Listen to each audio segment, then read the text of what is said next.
It's Thursday, October 2nd, 2025. Welcome to the latest happenings inside our federal machine. The government shutdown continues into its second day with no end in sight.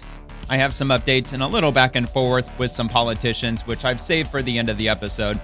An NYPD detective who was on sick leave allegedly showed up to the Ryder Cup and infiltrated the event armed in full tactical gear while Trump was there. The family of the attempted assassin of Supreme Court Justice Brett Kavanaugh says that he should receive leniency because he's transgender. President Trump has his eyes on the shutdown with the potential to axe thousands of government employees. According to Axios, trust in the mainstream media continues falling sharply. Democrats' trust in the media fell from 72% in 2020 down to 51% today. Unsurprisingly, Republicans have been consistently losing faith in the media, currently sitting at just 8% who trust their reporting. The feds are currently patrolling Memphis, Tennessee, and have arrested 93 criminals so far, surely over 100 by the time you hear this. The funding bill drafted by Democrats has been shared by Republicans, and they say this proves Democrats stand behind illegal immigrant health care funding. And lots more happened today, so we're just going to dive right in. And if you enjoyed the video, please give the video a quick like and subscribe to the channel if you have an extra second to do so. And if you post a comment on this video, I might just read it on the next episode. That would be tomorrow, Friday. And most, if not all, of these posts, I think I got 100% tonight, of all these posts are within the last 24 hours. So I'm going to start here with Laura Ingraham. But first, I got the countdown. I got the shutdown up here on the top. I'm sure you've probably noticed at this point. I figured, why not? It's been 2 days, 0 hours, 30 minutes, and 56 seconds so far. And yeah, so I'm going to keep a track of that day by day. That's my plan, unless I get bored of it or whatever. I think it's an interesting addition to the swamp. Why not? All right. Anyway, from Laura Ingraham, narco-terrorist cartels kill 100,000 Americans per year. Quote, Trump's saying if they move to the open seas, we'll blow their boats out of the water. I'll call that a hell yeah. Let's give this a watch. Right, what's next? Oh, very quiet. Battle? Oh my God, that's so quiet. Well, I think this is an acknowledgement by the Trump administration of what's actually happening, which is these narco-terrorist organizations have declared war on America. The drugs that they send here kill over 100,000 Americans every year. And so President Trump has taken on problems that people thought were intractable, like crime in D.C., right? We've seen real gains there. Solving the border problem. We've effectively closed the border. So what's happening now is these terrorist organizations that used to move by land and have their distribution channels on land, they're now in the open seas. And so what President Trump, I think, is signaling here like is shooting fish in a fucking barrel.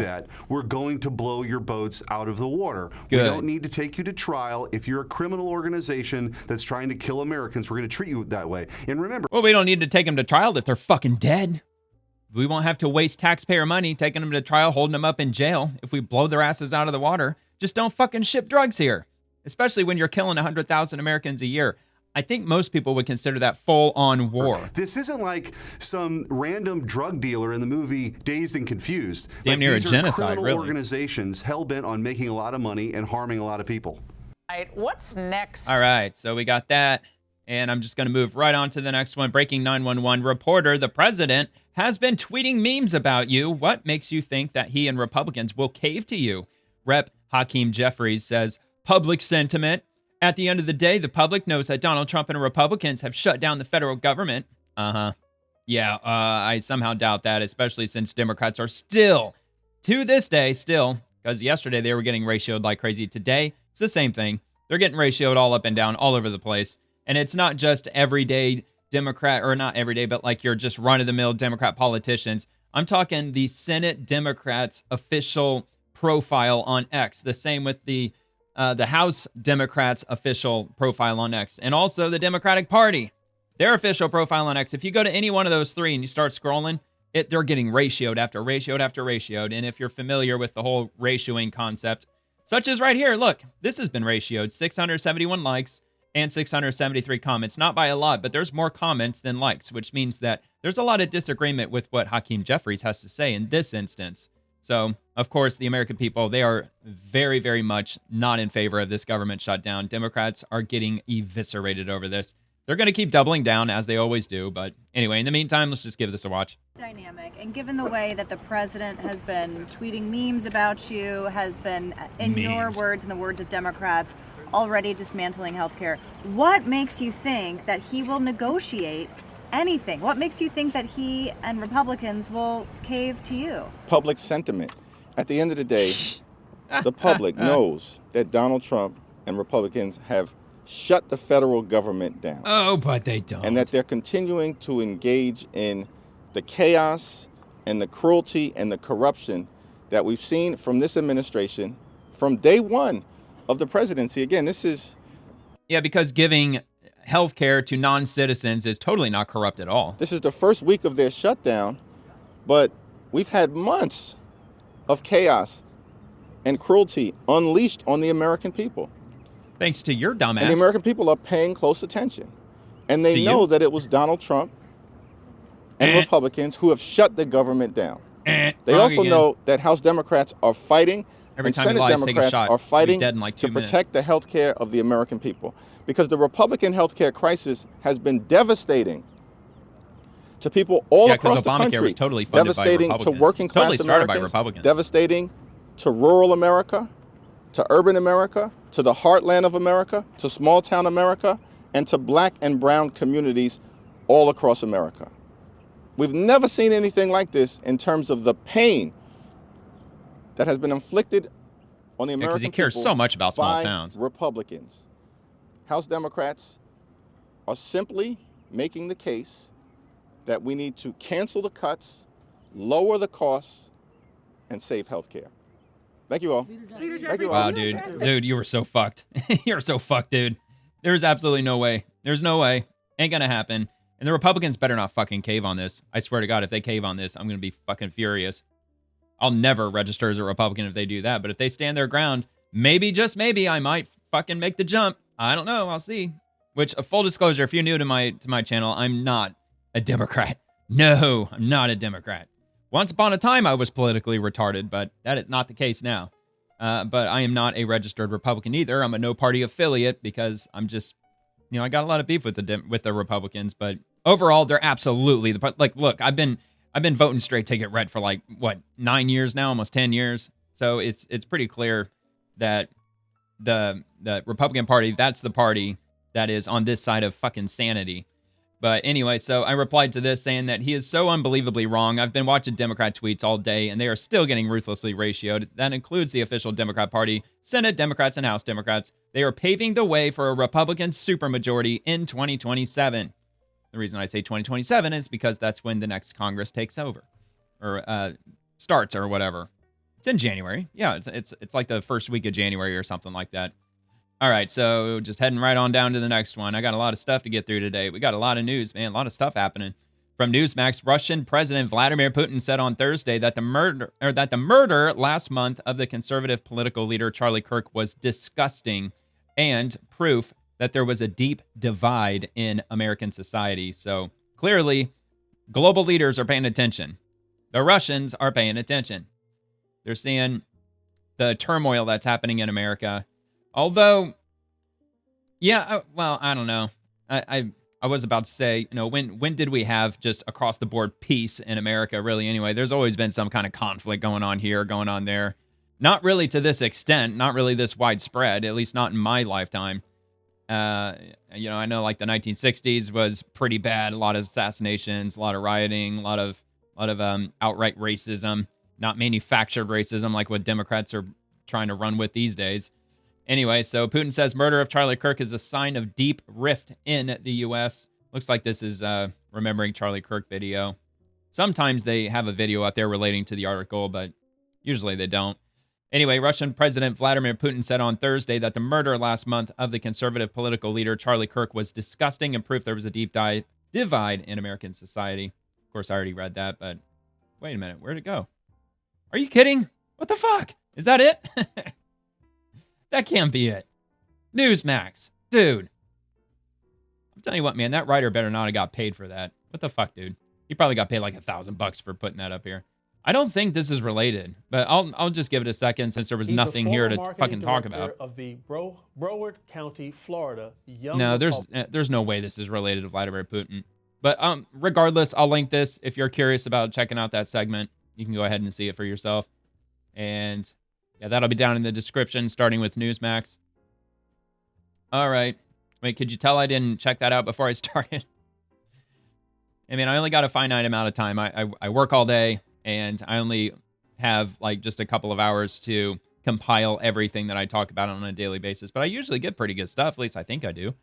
So this comes from Drama Alert. Secret Service failed Trump again. This is 2 hours ago. A new report claims that an NYPD detective who's on sick leave allegedly infiltrated the Ryder Cup with a gun in full tactical gear by falsely claiming to be Trump's security.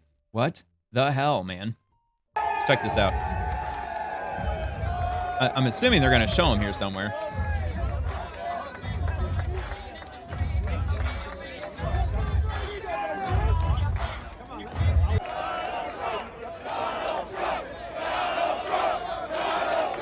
That's fucking wild, dude. America loves Donald Trump. Mainstream media can lie all they want. Nobody's watching them anyway. What, CNN's key demographics, what are they getting, like 75,000 views? All right, well, I didn't see him. I don't know. Drama Alert, what the fuck are you talking about? But yeah, apparently he was in there somewhere, so... I mean, that's what they say. Do they have an article? I don't think that they actually have an article that expands on this. No, they don't. We got some comments. There's our most valuable asset. We just keep him safe, Charlie, 2 months ago. Yeah. Yeah, absolutely horrible. Like one of the worst things that could have possibly happened, really. Anyway, yeah, terrible work from them. Yeah, if that's true, man, if the Secret Service really let that guy through, that's a massive red flag, showing that the Secret Service, they haven't purged everyone who's woke in the Secret Service. Certainly not. Sounds like they got some more work to do. If this is actually true, which I'm sure they got good information on it, I'm sure. I mean, they got the dude's freaking photo. All right, from Daily Wire, new from Mary Margaret Olahan, White House correspondent for the Daily Wire. Would-be Kavanaugh assassin should be let off easy because he identifies as transgender, family says. So this is on dailywire.com. I don't know. What do you think? Should they give him a break because he's transgender? Would-be Kavanaugh assassin should be let off easy because he identifies as a transgender. All right, so the parents and family of Nicholas Roski are arguing that their son, the man who attempted to kill Supreme Court Justice Brett Kavanaugh, should be treated leniently and given an opportunity to thrive as a transgender woman, court documents show. No. No. In startling letters dated September 19th, Roski's family describes the 29-year-old attempted assassin as Sophie. That's the new name of the assassin, Sophie.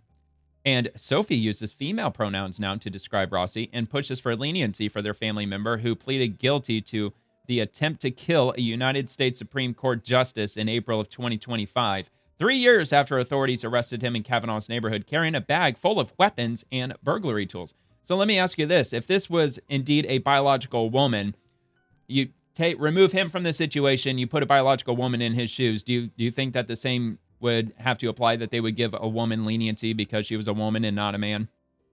I mean, look, that just goes to show how sexist that our country really is against men. You know how the modern woke progressive women, they keep saying that we live in a sexist country and everything's against women, gender pay gap and all that shit. Well, I mean, this just seems to prove just more definitively that our country's more against men than women, for sure. I mean, you could apply it to divorce court. Same thing. Men get absolutely screwed in divorce court all the time. So anyway, just some food for thought.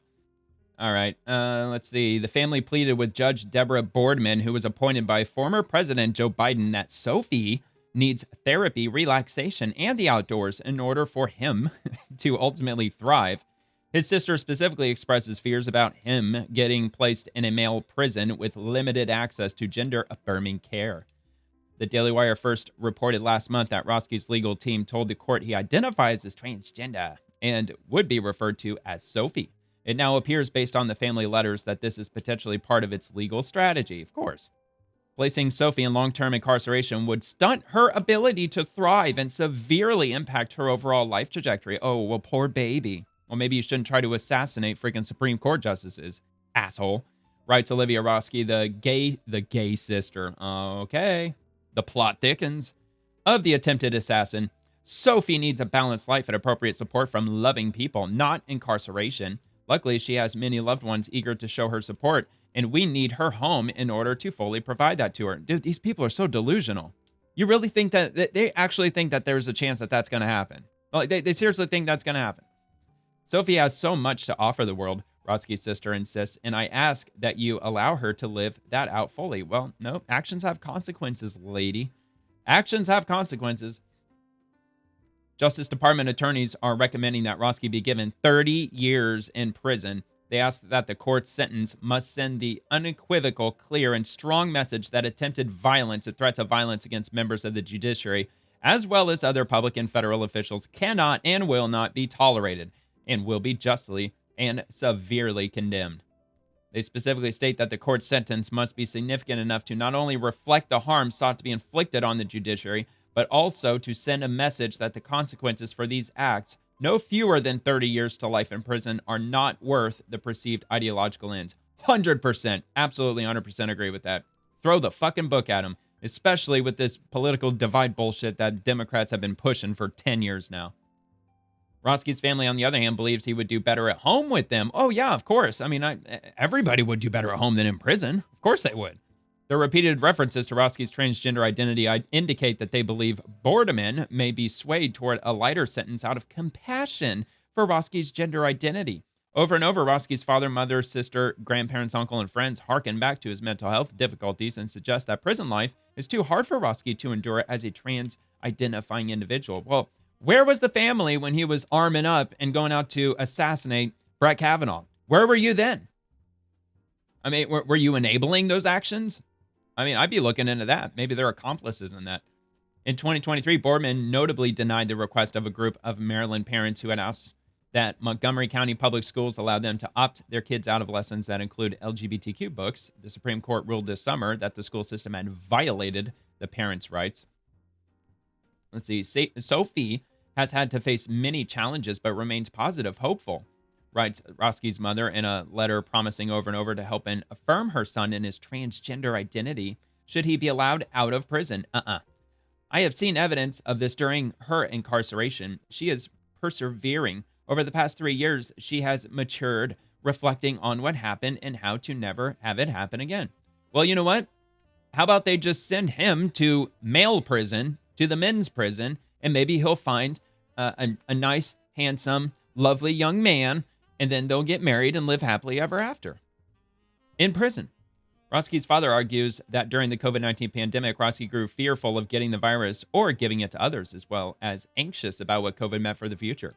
Since he had been accepted to get his master's and possibly a doctorate in philosophy on the East Coast, Roski then moved to Seattle, where he lived for several months without a job before moving home and beginning to substitute teach. Shortly thereafter, when the school year ended, Roski then flew from California to Maryland to attempt to assassinate Brett Kavanaugh.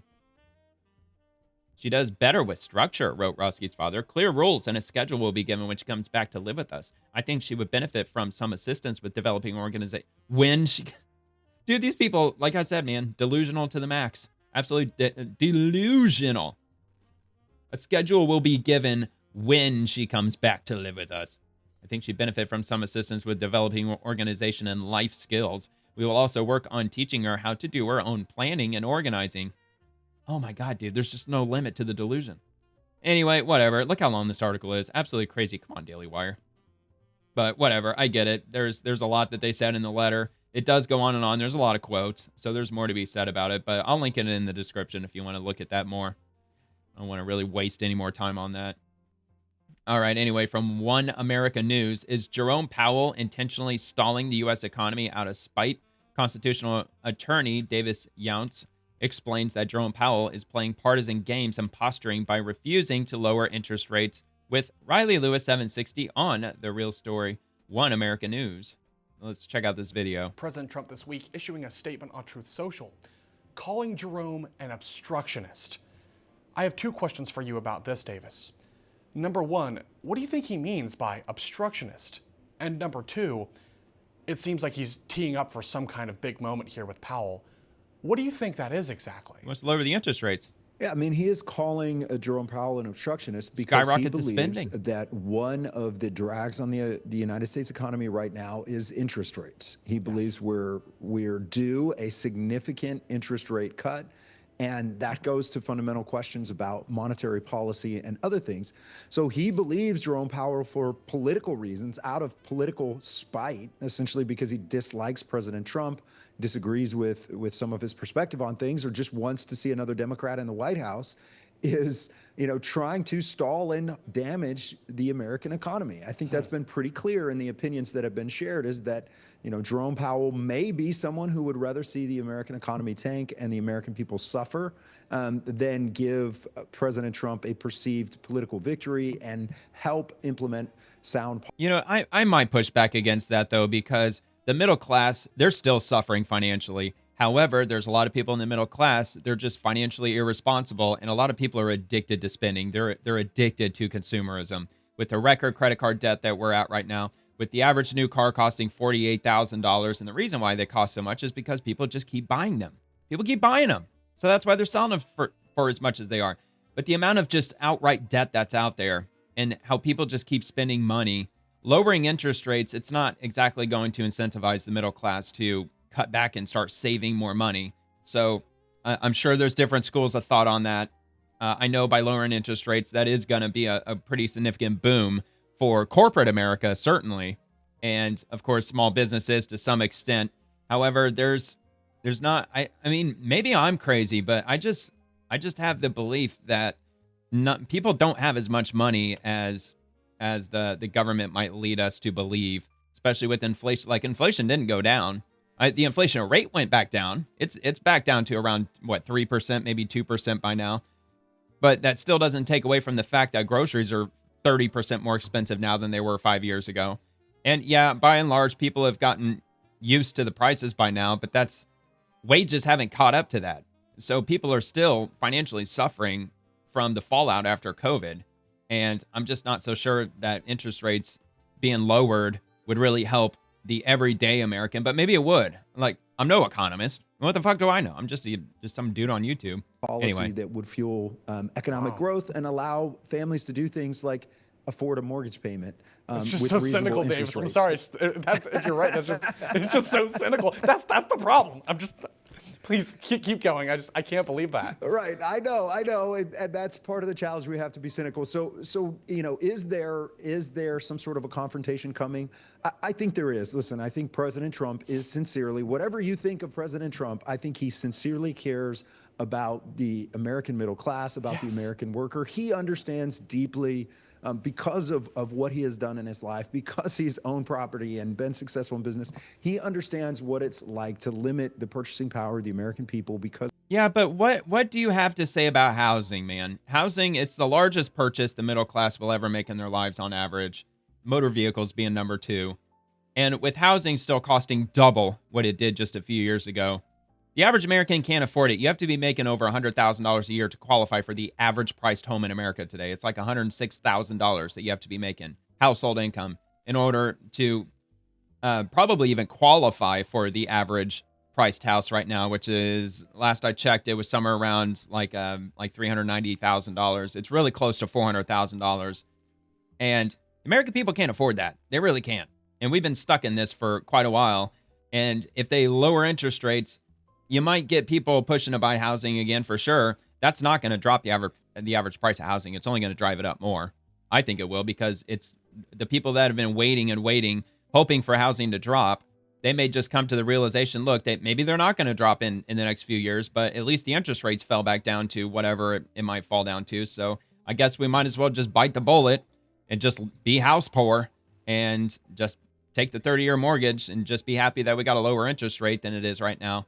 And if you get enough people doing that, it's only going to drive up the cost of housing, in my opinion. I think it really will. Of these interest rates. He understands that's a big problem. Who benefits from it, which is the banks that have partial control over the Federal Reserve. And again, that's kind of a longer conversation. But there is room for corruption here. There is room with corruption with the way this is structured. But ultimately, I think the Trump administration is right in calling out Chairman Powell for what appears to be nothing more than petty political maneuvering and posturing, because he doesn't want to see President Trump get credit for a continued recovery of the American economy.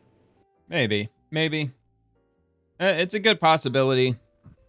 But if he were to come out and say that I've got serious concerns with regard to the middle class, and if he gives a couple of instances, and if he happens to mention something like housing being way, way higher than it really needs to be, I mean, I would give Jerome Powell credit for that. I mean, I would. I know a lot of people can't stand him, and I don't really know a whole lot about him to comment really all that much further on him. But yeah, I mean, I'm sure he probably doesn't like Trump. I mean, there's not many people in the federal government who actually do, and that even includes Republicans, for that matter. I mean, I'm sure a lot of Republicans like Trump because of, him revitalizing the Republican Party, like absolutely surging the party like crazy. But there's a lot of Republicans that don't like him either, because they have the opinion that he hijacked the Republican Party. But I don't know, whatever. That's for another day. Breaking 911. I want to go home. Brooklyn mass shooting suspect cries in court. Now, this happened, a couple of months ago, I think. And what was it, in June or was it in August? It might have been in August. I don't know. Here, we'll find out. Stunning but I remember when this happened. Gangfield massacre in real time. 40 rounds fired in 6 seconds as innocent people scurry to safety. A killing field, according to the U.S. Attorney's Office, which released the footage from troubled hangout known as Taste of the City. The firefight leaving 3 dead and 10 wounded in August. This evidence released Wednesday after the FBI arrested the first of 3 alleged shooters. Prosecutors say Elijah Roy, seen highlighted in yellow, was one of 5 people to open fire. 2 of the gunmen were killed. Was he at the club that August, day? yeah. Okay. The 25-year-old suspect's mother and sister leaving the courthouse after Roy's arraignment without comment. However, the alleged gang member cried as he was led to jail and told his family, "I want to go home."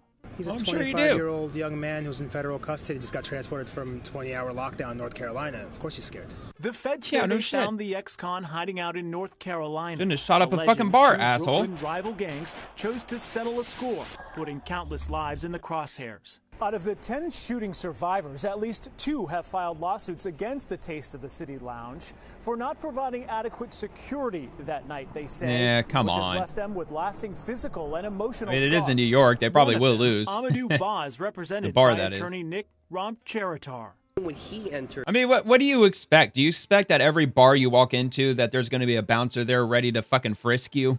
That you're going to have to, like, open up your jacket and they're going to feel you up, every single person that walks in there? And that's unreasonable. That's ridiculous. And how else are you supposed to know? Like, are they going to pass some law in New York City where they have to actually wand you to get into any establishment from here on out just to make sure you're not armed? And that's just ridiculous to me. The lounge. No one searched him. They waved him through. Saying the 25-year-old is now. Are they really doing that in New York City? They're searching people now? Shot in the ankle. Because of that, he suffers from PTSD. He's scared to go into just a normal establishment. As to who shot whom, Roy's attorney says it's unclear. I can't make heads or tails of what is or isn't in his hand on the video. What I saw was my client leaving a establishment. Look, dude, I don't know. It sounds like he was in a rival gang, right? The dude with PTSD. Shouldn't be the bar's problem that he got involved with gangbanging shit, and now he has to look over his shoulder everywhere because he survived the shooting. Falling down. Whether he left unless he was a bystander. If they said he was a bystander, then I am totally incorrect, and my apologies. But I thought they said he was in a rival gang. Gun will be for a jury to decide. All right. So anyway, yeah, that happened. That was released today, or at least this update was released today, 2 hours ago from Breaking 911. Then I got this from New York Post. Democratic Socialist mayoral candidate Zohran Mamdani wants to raise minimum wage to $30 an hour by 2030, nearly doubling New York City's current $16.50 rate. Ricky Schlott explains why his proposal may actually hurt the low-income New Yorkers it's trying to help. It will, and they pulled this shit here in Florida. They're raising the minimum wage to $15 an hour, which is not good. It's raising the cost of literally everything. And the problem that I have with it, I actually say it here, anyone who's currently making $16.50 to $30 per hour, they will be busted down to bare minimum wage overnight. That's how it hurts people. Because if minimum wage is $30 an hour and you're currently making $25 an hour, of course, your wages are going to be overnight increased to $30 an hour.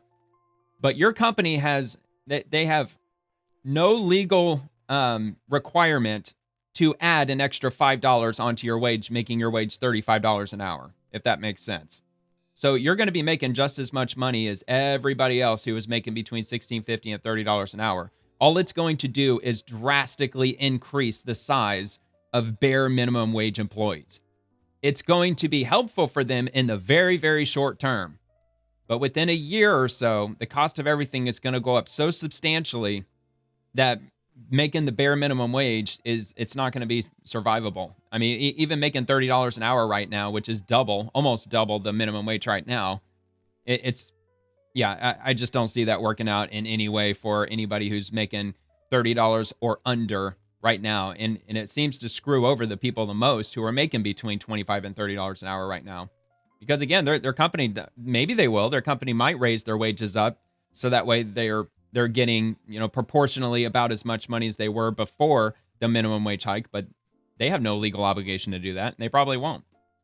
All right, anyway, so here, I'll play this video and see what she has to say. Zawar Mamdani wants to raise the minimum wage to $30 an hour by 2030, which sounds like a humanitarian promise, but actually could spell disaster for low-income New Yorkers.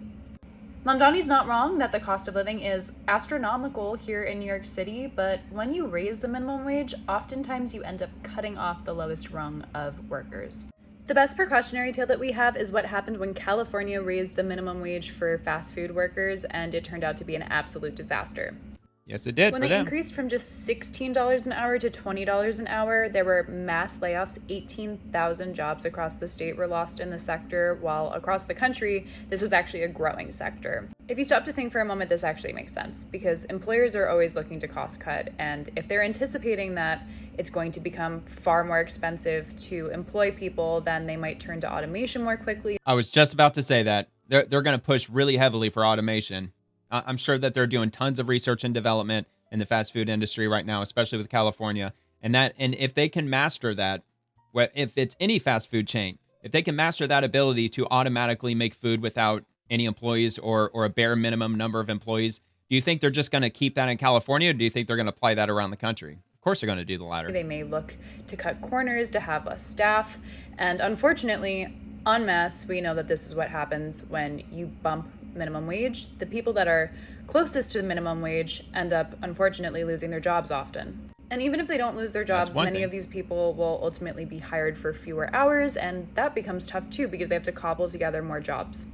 Well, they'll have to cobble together more jobs, but also if they get their hours cut and they're below full time, they'll lose their benefits too. Not to mention, another group of people who get really hard hit by minimum wage increases are young people starting their jobs, whether it's a summer job or just somebody who's willing to take a little less pay for the sake of experience.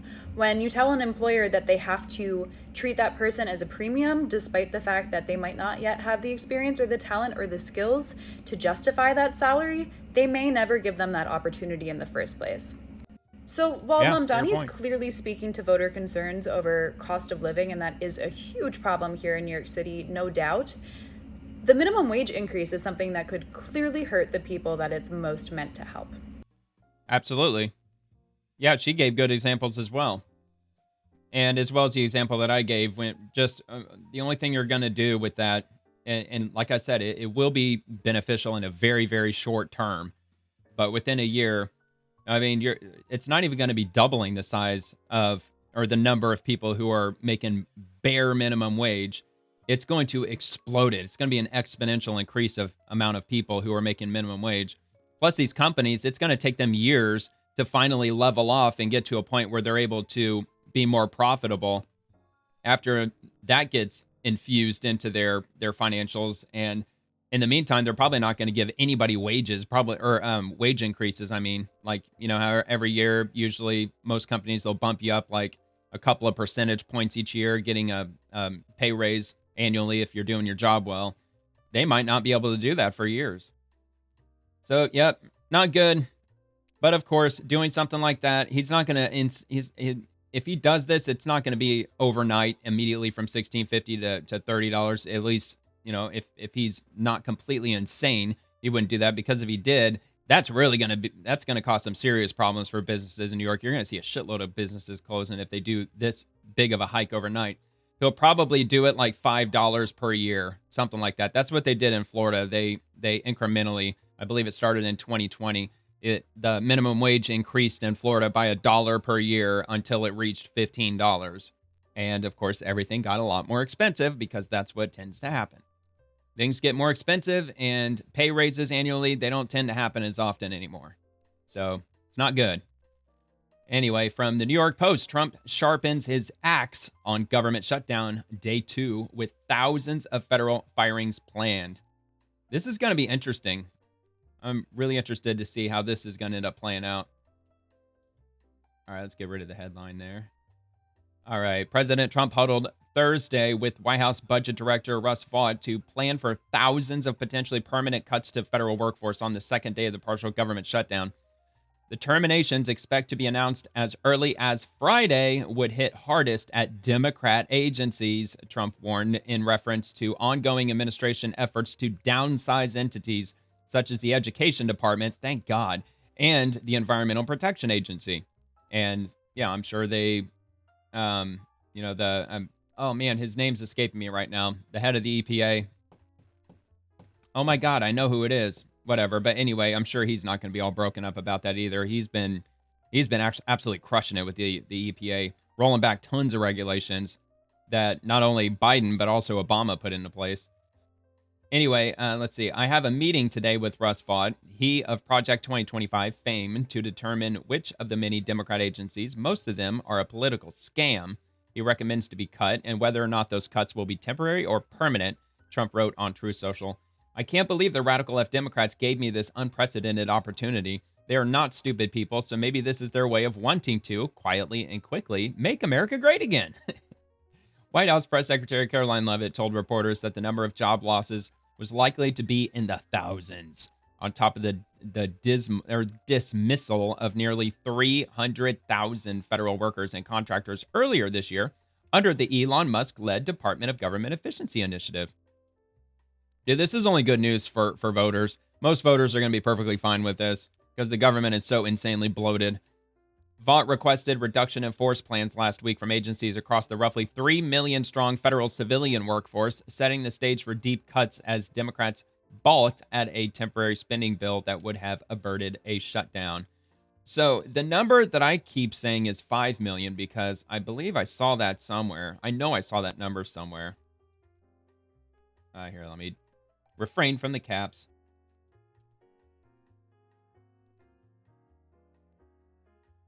Let me just see, just out of curiosity, see what Grok's going to give me.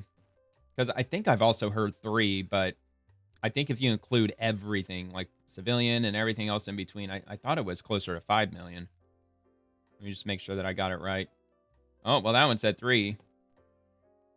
Because I will absolutely change that. And I won't say that anymore. I'll start saying 3 million, not 5 million. Anyway, I'll come back to that in a minute. So this comes from Caroline Leavitt.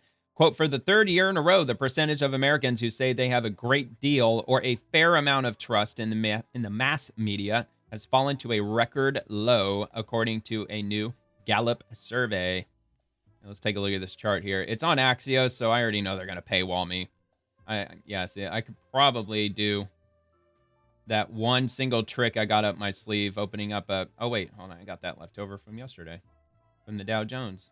So this is a private browser, so sometimes it works, usually doesn't, but it has before. And of course not. Whatever. That's all right. No big deal. The graph's really the only important thing to look at. So, oh man, it's not going to let me size it up either. All right. So this is the share of Americans who say they have a great deal or a fair amount of trust in mass media by party. And the blue is going to be the Democrats, of course. And, oh yeah, by the way, there's no data available for 2006. Kind of weird. I don't know why, but they don't have data from 06. So that hence the reason why it's broken there. But yeah, man, like the faith in the mainstream media, of course, like right around the time when the Trump-Russia collusion and all that bullshit was kicking in, that's when Democrats' trust in the media skyrocketed. And then, of course, the Republicans in the red, they've just been consistently going down, down. I mean, yeah, it's got little peaks here and there, but generally going significantly down. Because back in the 90s, Republicans, they were at 40% and it even went over 50% at one point. And then it just, started sliding down from there. But yeah, 51% for Democrats, 8% for Republicans, and all Americans on average is sitting at 28%. Independents are at 27%. That is an abysmal number. That is bad. Definitely a white pill, I think, to see that. But I actually, you know what? I'm going to take that back. That's actually not really white pilled at all. It's depressing and downright despicable that our mainstream media has just lost so much credibility with just the rampant lying year after year and the gaslighting and the fucking propaganda and just the outright corruption that they've been engaged with. It's just fucking pathetic and it's pitiful and it's fucking ridiculous that we have to be in this situation because the mainstream media, they're supposed to be on our side. They're supposed to be keeping the government in check, holding them accountable when accountability is deserved, and they're not doing that. It's fucking ridiculous, man. All right, here, let me see if we got this yet. Okay, so approximately 2.92 million federal civilian employees as of August 2025. All right, for context, the total hovered around 3 million earlier in 2024 before recent reductions. Okay, well, I guess, yeah, I don't know. I read 5 million somewhere, so I kept saying 5 million. Somebody somewhere told me that there were 5 million people working for the federal government in total. But perhaps maybe the 5 million number might have been just total government employees, and that includes state-level employees. Maybe that's it.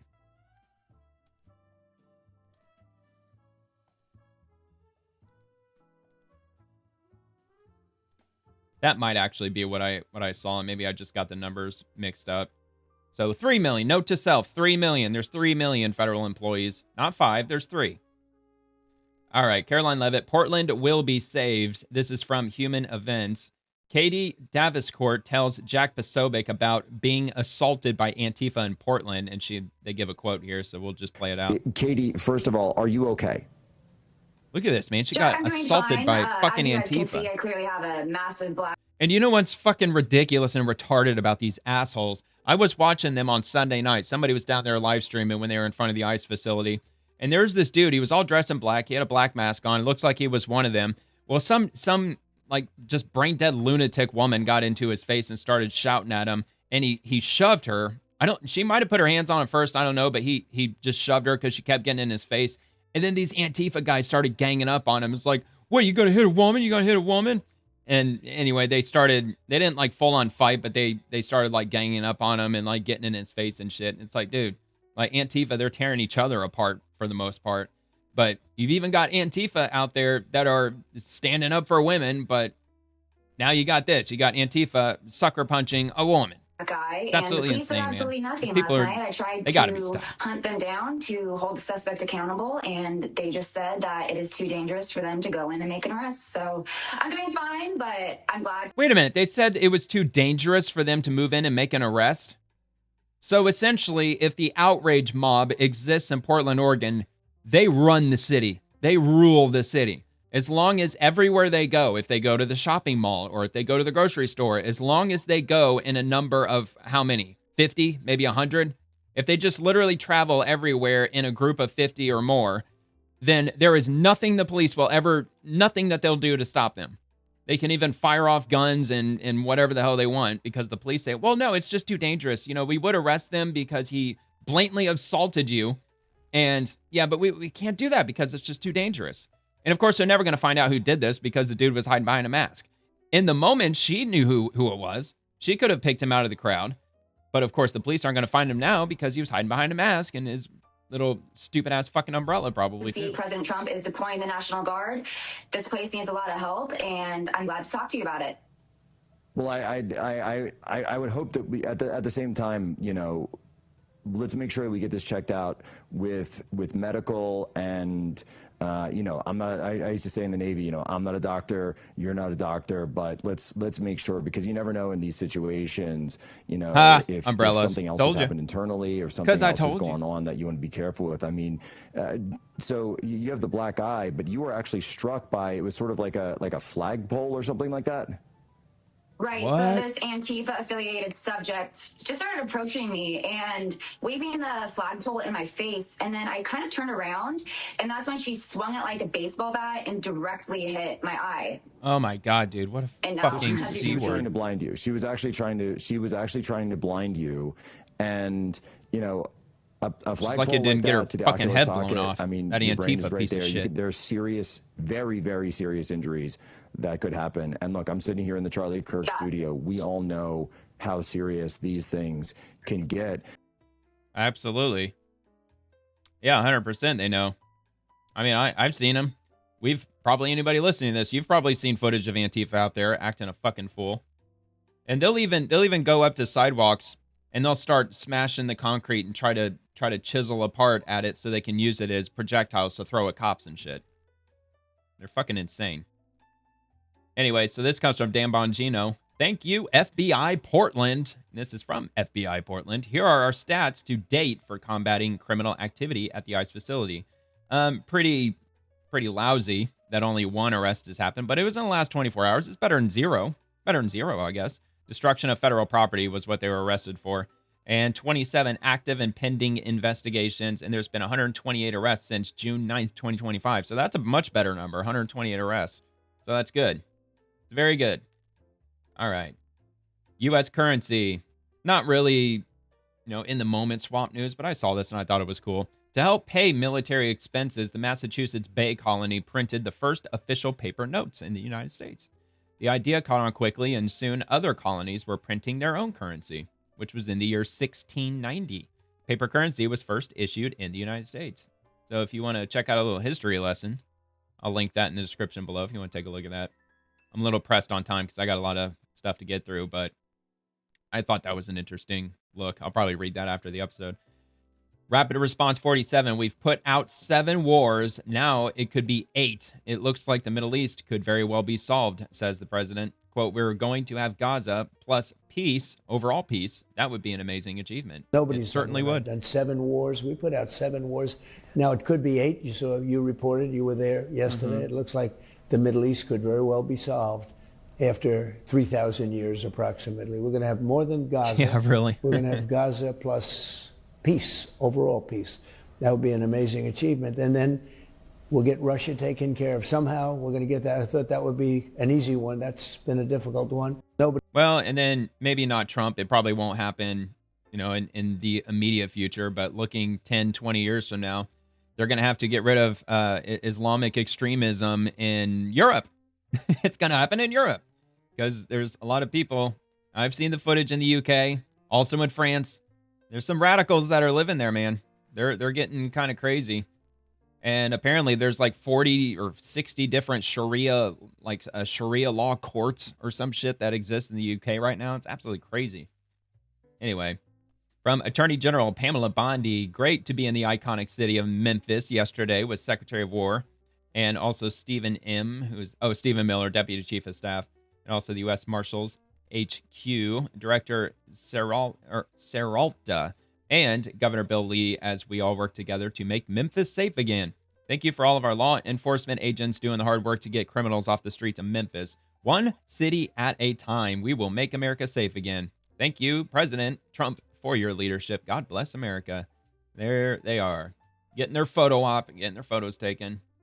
Dude, this dude over here on the left, he means business, doesn't he? He's ready to kick some ass and take some names. About to guzzle one of them cans of whoop ass.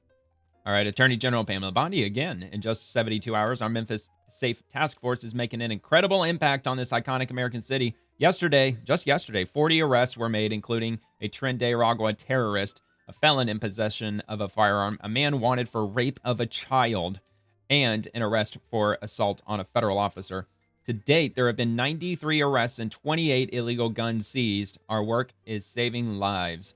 My message to law enforcement is simple. We have your back. And there we go. Looks familiar, doesn't it? Looks just like DC. And now they're creating an image, a daily image for Memphis. So I'll be on the lookout for that. Good news, man. Defense news. Trump has declared drug cartels operating in the Caribbean are unlawful combatants and says the U.S. is now in a non-international armed conflict. Uh-oh. Well, he's absolutely right. They're not only using those speedboats, they're also using semi-submersibles, too. And they paint them like a dark blue color. I've seen them like gray also. And the boat is like 90% underwater. It's just like the very top of it is hovering like right at sea level. And they're trying to avoid detection with those things. But they get caught. They catch those things all the time. So Trump declares drug cartels operating in the Caribbean unlawful combatants. President Trump has declared drug cartels to be unlawful combatants. It says the U.S. is now in a non-international armed conflict, according to a Trump administration memo obtained Thursday by the Associated Press after recent U.S. strikes on boats in the Caribbean. A person familiar with the matter who is not authorized to comment publicly said that Congress was notified about the designation by Pentagon officials on Wednesday. The move comes after the U.S. military last month carried out 3 deadly strikes against alleged drug smuggling boats in the Caribbean. At least 2 of those operations were carried out on vessels that originated from Venezuela. Pentagon officials could not provide a list of the designated terrorist organizations at the center of the conflict, a matter that was a major source of frustration for some of the lawmakers who were briefed, according to the person. Democrats have been pressing Trump to go to Congress and seek war powers authority for such operations. Well, why? Because they're going to deny it. Why would Democrats even suggest it? They're like, yeah, come on down here so we can just tell you no to your fucking face. Anyway, the White House did not immediately respond to a request for comment. What the administration laid out at the closed-door classified briefing was perceived by several senators as pursuing a new legal framework that raised questions particularly regarding the role of Congress in authorizing any such action, the person familiar with the matter said. As the administration takes aim at vessels in the Caribbean, senators and lawmakers of both major political parties have raised stark objections. Some had previously called on Congress to exert its authority under the War Powers Act that would prohibit the administration's strikes unless they were authorized by Congress. The first military strike carried out on September 2nd on what the Trump administration said was a drug-carrying speedboat killed 11 people. Trump claimed the boat was operated by the Tren de Aragua gang, which was listed by the U.S. as a foreign terrorist organization earlier this year. The Trump administration has justified the military action as a necessary escalation to stem the flow of drugs into the United States. But several senators, Democrats, and even some Republicans, as well as human rights groups, questioned the legality of Trump's action. They called it potential overreach of executive authority, in part because the military was used for law enforcement purposes. By claiming his campaign against drug cartels is an active armed conflict, Trump appears to be claiming extraordinary wartime powers to justify his action. Well, look, who's in control of Congress right now? It's the Republicans. So why aren't they putting anything on the floor to get a vote to allow Trump to be doing this stuff if there's any kind of confliction with legality? Why aren't they doing that? I don't understand. Plus, didn't Obama do that? Didn't he conduct a bunch of drone strikes while he was president? He didn't have authorization either, but he was like, I don't give a shit. I'm just going to do it anyway, and he did. And there was one instance where he actually drone striked an American citizen. He killed an American citizen. And the same with children and all that stuff too. Like, he killed a lot of people, man. And I'm pretty sure that wasn't approved by Congress. It kind of begs the question, what if China decides to make their big move and they invade the west coast of the United States? Let's say that happens next week.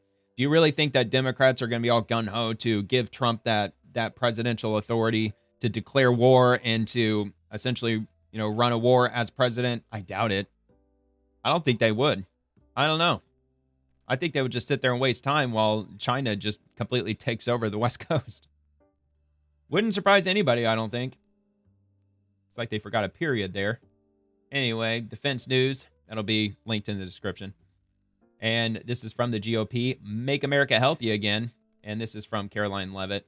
Major Maha win. Walmart cuts dyes and dangerous additives from store brands. Nice, man. This is nice. Winning, and more winning. Speaking of more, this is more Daily Wire content here. In a sweeping shift to align with the Trump administration's Make America Healthy Again agenda, grocery giant Walmart will drop synthetic dyes and more than 30 other additives, including artificial sweeteners and preservatives, from all of its store brands. This is great. Walmart's brands, including Great Value, market side, freshness, guaranteed, and better goods are all getting the Maha makeover, according to the retailer. The changes will affect more than 1,000 products, including salty snacks, sweet treats, salad dressings, and power drinks. The reformulated products are expected to hit shelves within a matter of months. So, yeah, well, they do still say January 2027. That's what pretty much all of the other companies, like I think General Mills was one of them. Like there are a whole bunch of companies that have already agreed to do this, and they keep throwing out the number, the year 2027.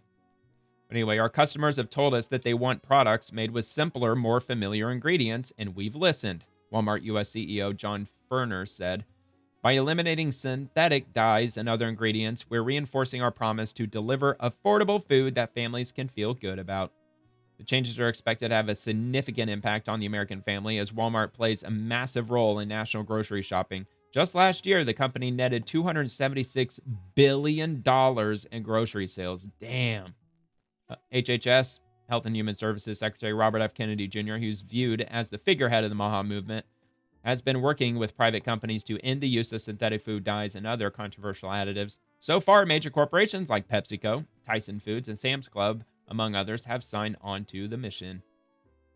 Oh yeah, here we go. Here we got a bunch. That was a big list. Let's see if we can get it up. Come on, man. Come on, man.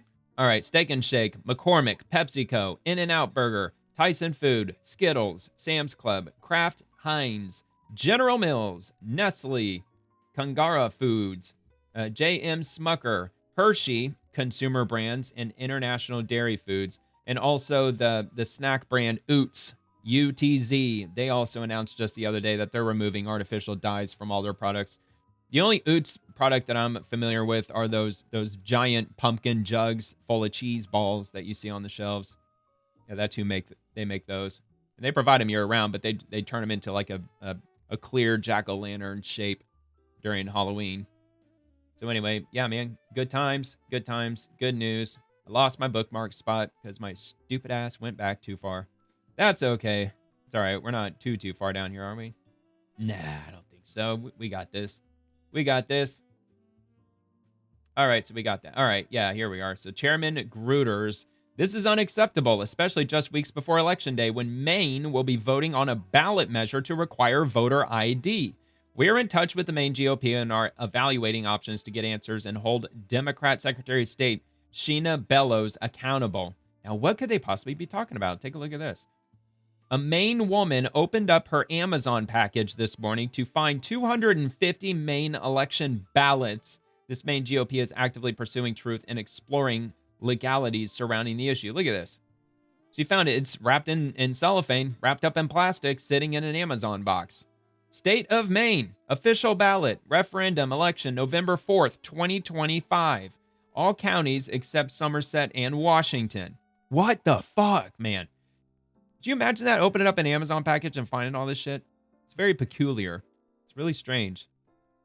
Especially when they're getting products from California. Now I'm really starting to question this. But hey, man, they called the authorities. And they shared a picture of it. You got freaking ballots. I guess you can buy ballots on Amazon now, apparently. All right, so this will be linked in the description as well. I'm sure that just covers the gist of it. Actually, they got a couple more pictures here. No, they're not going to open. I mean, can I move that? Yeah, there you go. State of Maine official ballot. That's the box that it came in. Dude, that box is in terrible shape. And yeah, that's the one that I already looked at. All right. That'll be linked if you want to take a look at that.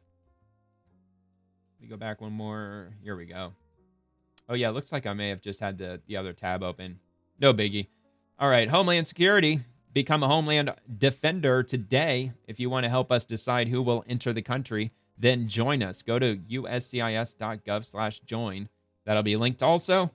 Benefits include a $50,000 signing bonus. So if you're strapped for cash and you're looking for a career change, here you go. No college degree is even required. Plus, you get flexible hours and flexible duty locations, and you can work from home. So if you're interested, they're looking for applicants. And I would move very quickly, especially if President Trump is about to slash countless thousands of federal jobs, because you're going to get a lot of those people trying to apply for this position. At least I would assume. All right, Mike Lee. Illegal immigration is trashing our national parks and turning them into cartel corridors. My bill equips rangers and border agents to restore order and take these lands back. Mike Lee to introduce bill to address damages to public lands by illegal immigrants. And that's from the Washington Examiner, which I think he did link this. He did. Okay. And we'll take a quick look at this. Well, a very quick look, because I forgot they paywall.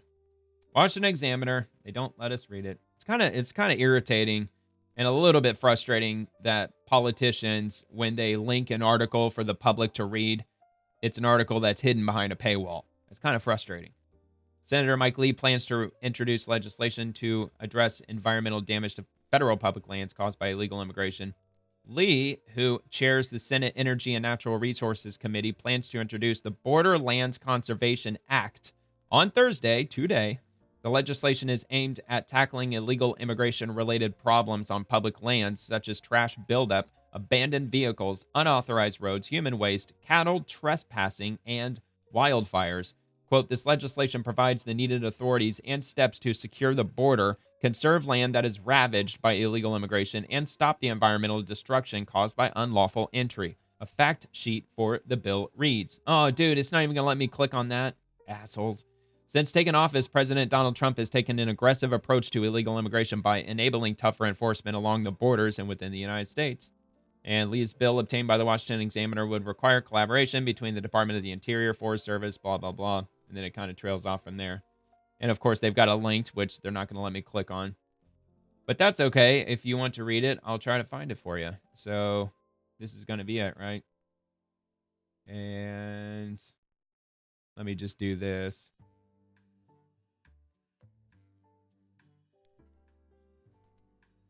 So I'll let Grok do the work for me. Good old AI. All right. Let's go to the next thing here from Homeland Security. The future is bright. Life after all criminal aliens are deported. Check this out. Yeah, back when America was great.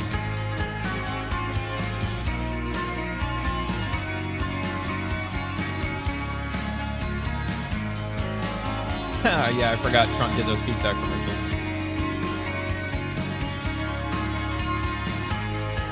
Oh my God, it's so racist! It's so racist! Says the Democrats. It's white supremacy! Oh my God! The horror! Ferris Bueller. Breakfast Club. Don't know that one. Gaston. Good times, man. The good old 20th century. Back when America was great. It was really great. All right. The White House. Republicans must use this opportunity of Democrat forced closure to clear out dead wood, waste, and fraud. Billions of dollars can be saved. Make America great again. President Donald J. Trump. There you go. VA Secretary Doug Collins. Despite the government shutdown, Department of Veterans Affairs hospitals and clinics are open and benefits are still being processed. Learn more about how the shutdown impacts the VA here. So, of course, I'm getting into the government shutdown content, as I said I would. Here we go. We're going to start here with the VA. Just tell us what's happening at the VA this morning under a shutdown. Just in case you happen to be a veteran and you're not sure. How many are furloughed? What's going on? What is and isn't happening for veterans today? Well, there's good news and bad news, John. I think from our perspective, the funding for the VA for our hospitals, our benefits and disabilities are all continuing to function. We're on a multi-year appropriation. So if you're a veteran out there and you have especially medical needs or you need to get to our hospital. Yeah, you hear that? The VA was, they've already been the subject of a multi-year appropriations bill. So they've been funded for multiple years. So it's pretty clear that the VA is going to be good for the foreseeable future. They're open, they're running. Where it's going to be affecting us, especially in the short run, is our regional offices for disability claims. New claims are getting questions answered are going to be closed. Our counseling, our BR&E issues for people get their voc rehab, how they get into new careers, those are going to be limited. Our outreach is going to be limited. As it goes further. Which I would assume that the VA, and I don't know, I'm not a veteran, so I don't know, but I would have assumed that being a veteran that you probably would have tried to get anything processed before the closure happened, because the way the Democrats were talking, I mean, it was a done deal. we knew the government was going to shut down weeks in advance. So, I mean, hopefully anybody who was trying to get claims processed, hopefully they were able to get to it before it shut down. There could be other things shut down, especially when it comes to getting questions on GI Bill, loan guarantees, those kind of things. But right now, we're sitting here watching a very sad situation in which our veterans across the country, not just at the VA, but are going to be affected. This many who work in the federal government, many who are that's affiliated with businesses who do business with the federal government. So I think that's the bigger issue we have with our veterans right now. Can you? I mean, hopefully they'll reopen as soon as possible, but I'm hearing months. That's what I'm hearing. I'm hearing it could be months, and I wouldn't be the least bit surprised, because what other cards do the Democrats have to play? I think this is really the only other card that they have to play. Their very, very last anti-Trump card. They're just going to shut down the government and just cross their arms and just pout. Say, no, you're not going to do anything now. All right, Speaker Mike Johnson, Senate Democrats have voted 3 times already to shut down the government. They refuse to give relief to American families, and instead they are trying to restore taxpayer-funded health care benefits for illegal aliens. But if you read it, technically, well, actually the legislation does say aliens. However, they're trying to reframe it to say non-citizens. That's how Democrats are trying to weasel around that shit. Well, it's non-citizens. That's not illegal. They're not illegal because Biden gave them all amnesty or some shit. Chuck Schumer says it's a talking point, but it's in his own bill in black and white, page 57, section 2141. Read it for yourself. All right. We'll take a look at that, and then I'll play that video. But let's see what he's talking about. Democrats' dirty CR. The Democrats' so-called government funding bill. Here, let me make this a little bigger. In case you're watching this on your phone, you want to read along, is a $1.5 trillion wish list of partisan spending Democrats tack onto a 4-week funding bill. Buried on page 57, the Democrat CR bill repeals the Working Families Tax Cut Bill's new safeguards against waste, fraud, and abuse in healthcare spending to restore and continue $200 billion in American taxpayer-funded healthcare subsidies going to illegal aliens. Click here to read their full bill packed with $1.5 trillion in wasteful partisan spending. Now, remember, the Republicans, their CR bill was, 12 pages or 16 pages? I think it was 12 pages in total. And just buried. It's on page 57. So we know there's at least 57 pages of the Democrats' bill with $1.5 trillion. And it's a PDF, but I'll link that also in the description. So we've got the Democrat continuing resolution spends nearly $200 billion on healthcare subsidies for illegal immigrants and other non-citizens. And these are the different sections in the bill. Summary of WFTCA provisions repealed by Democrat CR, ending Medicaid funding for most non-citizens. And that would be $6.2 billion. Ending enhanced FMAP for emergency care to illegal immigrants, $28 billion. Closing the California loophole, $34 billion. Ending Medicare funding for most non-citizens, $5 billion. Ending Obamacare funding for most non-citizens, $91 billion. And repealing the Obamacare special rule for immigrants, $27 billion. Yeah, they've been on Obamacare this whole time. The illegal immigrants, they've been on Obamacare. It's like, no wonder everybody else's Obamacare has been going up, because the illegals, they don't have to pay any premiums. They don't have to pay anything per month. All right, let me open this up. I'm curious to see how long this is in total. 68 pages. This is the Democrat bill. This is what the Democrats want the Republicans to sign on to. And if the Republicans agree to this bill specifically, then they'll reopen the government. And this is it. This long-ass fucking $1.5 trillion bill that they want over just a 4-week period. Now, I don't think they're saying that they're going to spend all that in a 4-week period. But what the Republicans are saying is that we're coming up on another vote for the next fiscal year budget. It's coming up in like 4 weeks. So for them to shut down the government right now is just stupid. Because this bill, or the bill that they agreed not to sign on with the other day, was only to extend the government by just a few weeks. So it's just ridiculous that they closed it down now. So obviously they're not, Republicans better not sign on to this, because that's absolutely going to be detrimental to the Republican Party. They just got to hold their ground. Just stand your ground. Just hold the line. It is a dark day in America because real Americans are suffering Turn it down a bit. because of the political antics and shenanigans of Chuck Schumer and 43 of his Democrat colleagues in the Senate. They voted for 3 times now to shut the government down and inflict this pain.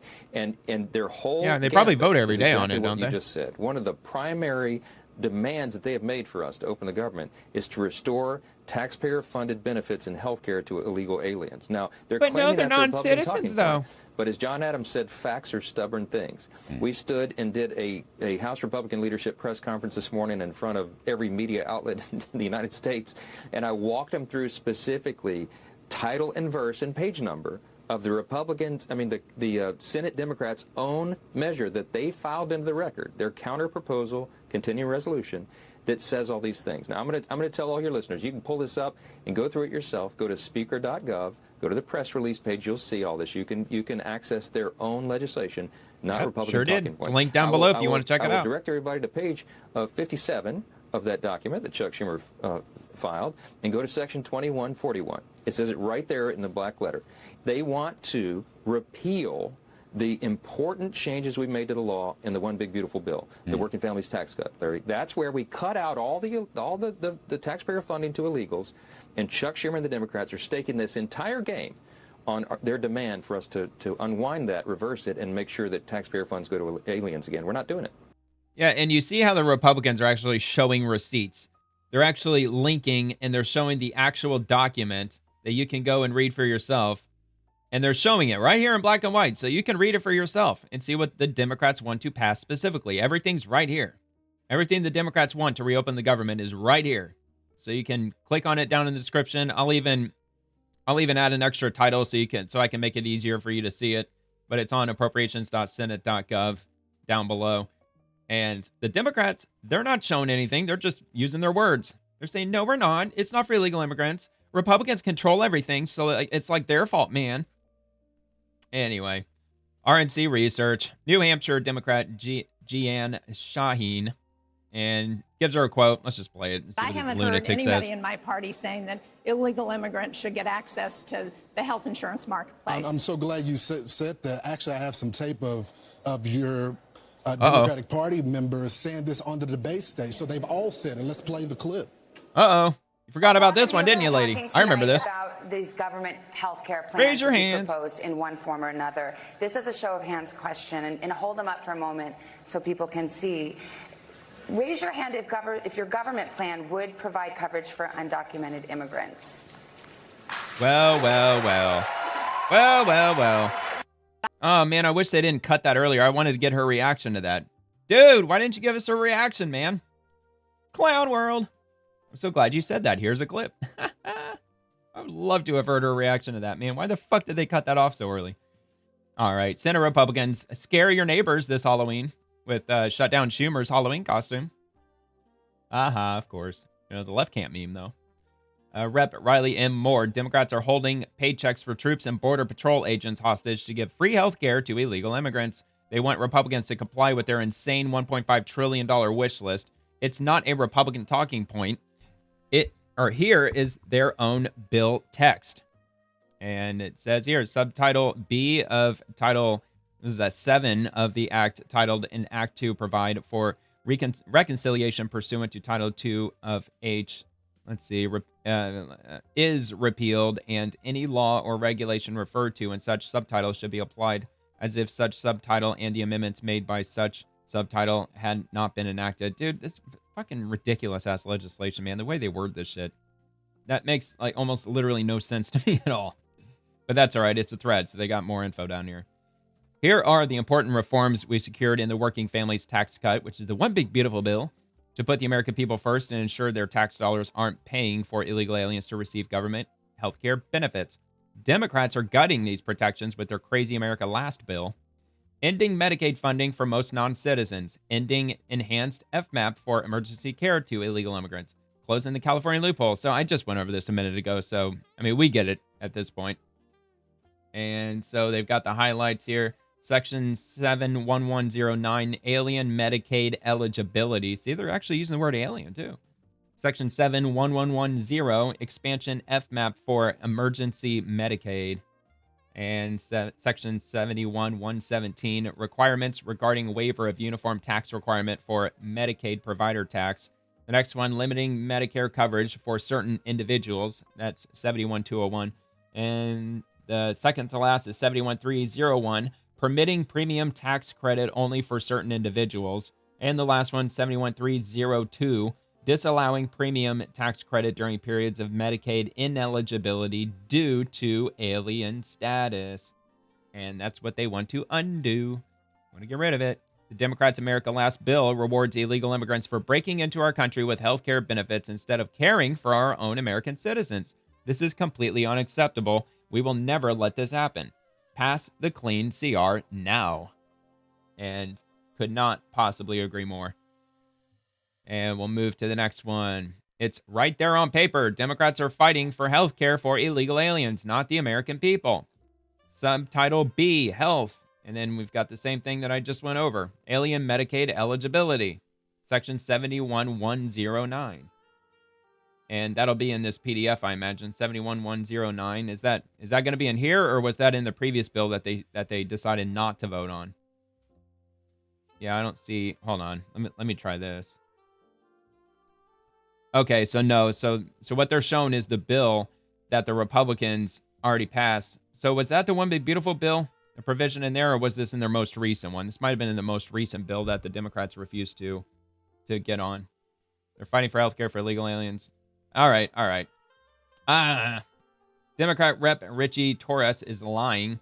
Fact, Democrats shut down the government because they want Americans to pay for health care for illegals.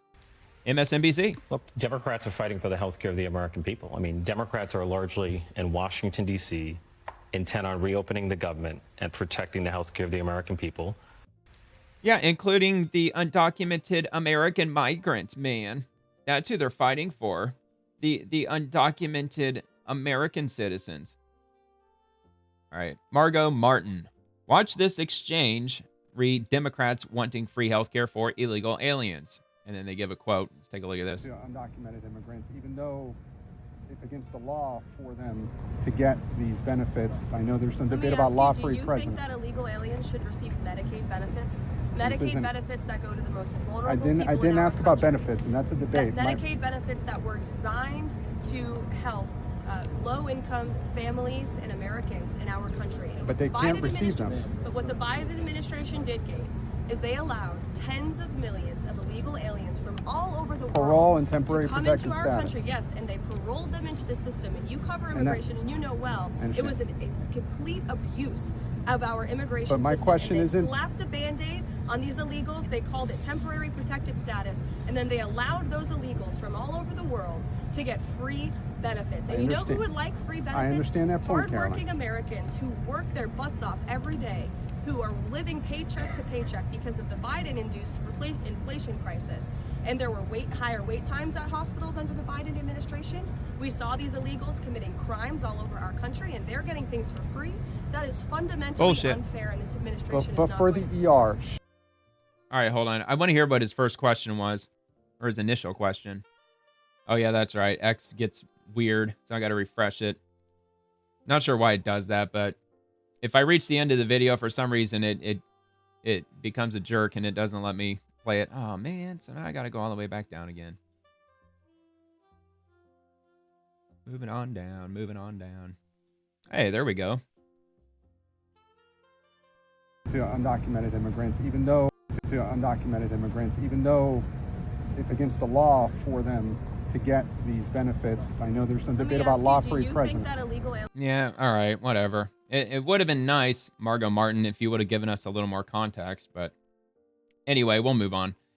U.S. Cyber Command funding for the Department of War expired September 30th at 11:59 p.m. Eastern. Just a brief pause.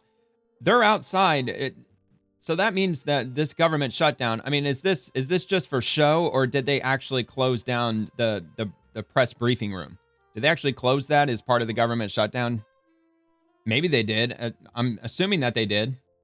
And there were other politicians that were standing outside too. I mean, they didn't literally close down the House of Representatives, right? I mean, they're not actually like fully locking up these buildings during the shutdown. I'm assuming that they're doing this outside just to showcase that the government shut down, so we're not allowed to go inside now. We have to stand outside. I don't know. I didn't really pay too close attention the last government shutdown to see all that, but I will this time. I'm going to watch it very carefully this time. Military staff will continue duty unpaid until Congress passes a funding bill. Civilian workers not in essential roles are furloughed without pay. And again, this is from U.S. Cyber Command. Due to a lapse in federal appropriations, updates to our website and social media channels will be limited, unfortunately. All right, Chuck Schumer, Americans know it. Trump wants this shutdown, and Republicans are following his orders to maximize pain.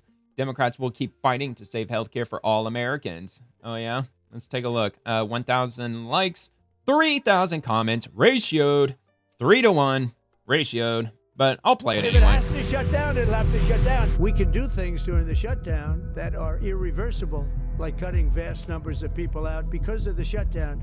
We can do things medically and other ways, including benefits. So when you shut Of course he chopped the hell out. They obviously chopped that up real bad. The first half of that, full agreement with, but of course they threw in the word benefits where it absolutely didn't belong and a couple other words here and there. But, starting off, it's like, well, what the hell's wrong with that? That's why a lot of people voted for Trump, because he said he was going to help downsize the government. And you have to do layoffs, so we'd be laying off a lot of people that are going to be very affected. They're going to be Democrats.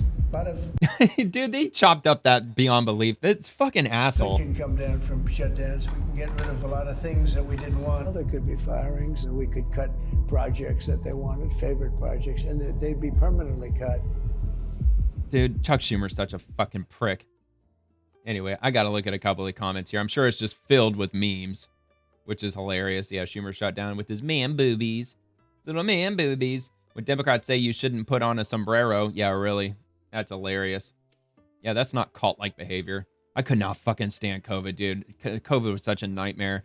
And I live in the state of Florida, so everybody was under the assumption that it was party time down here. We were wide open for business during COVID, but we were shut down for a couple of months. But yeah, we did reopen pretty early. I think it was like South Dakota. They never even closed down. They didn't do anything. They didn't lift a finger for COVID.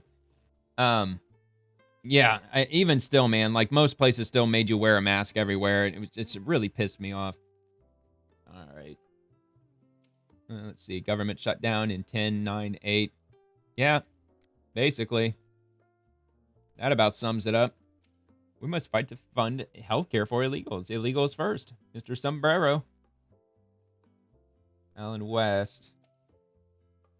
So I've been trying to figure out with the government shutdown what's really going on. Republicans say it's because Medicare is going to illegals. Democrats call that a lie. Here's what's really happening. States like California and 13 other states have set up their state Medicaid to pay for illegals. They're using federal Medicaid funds to offset the costs. I already knew this was happening in California.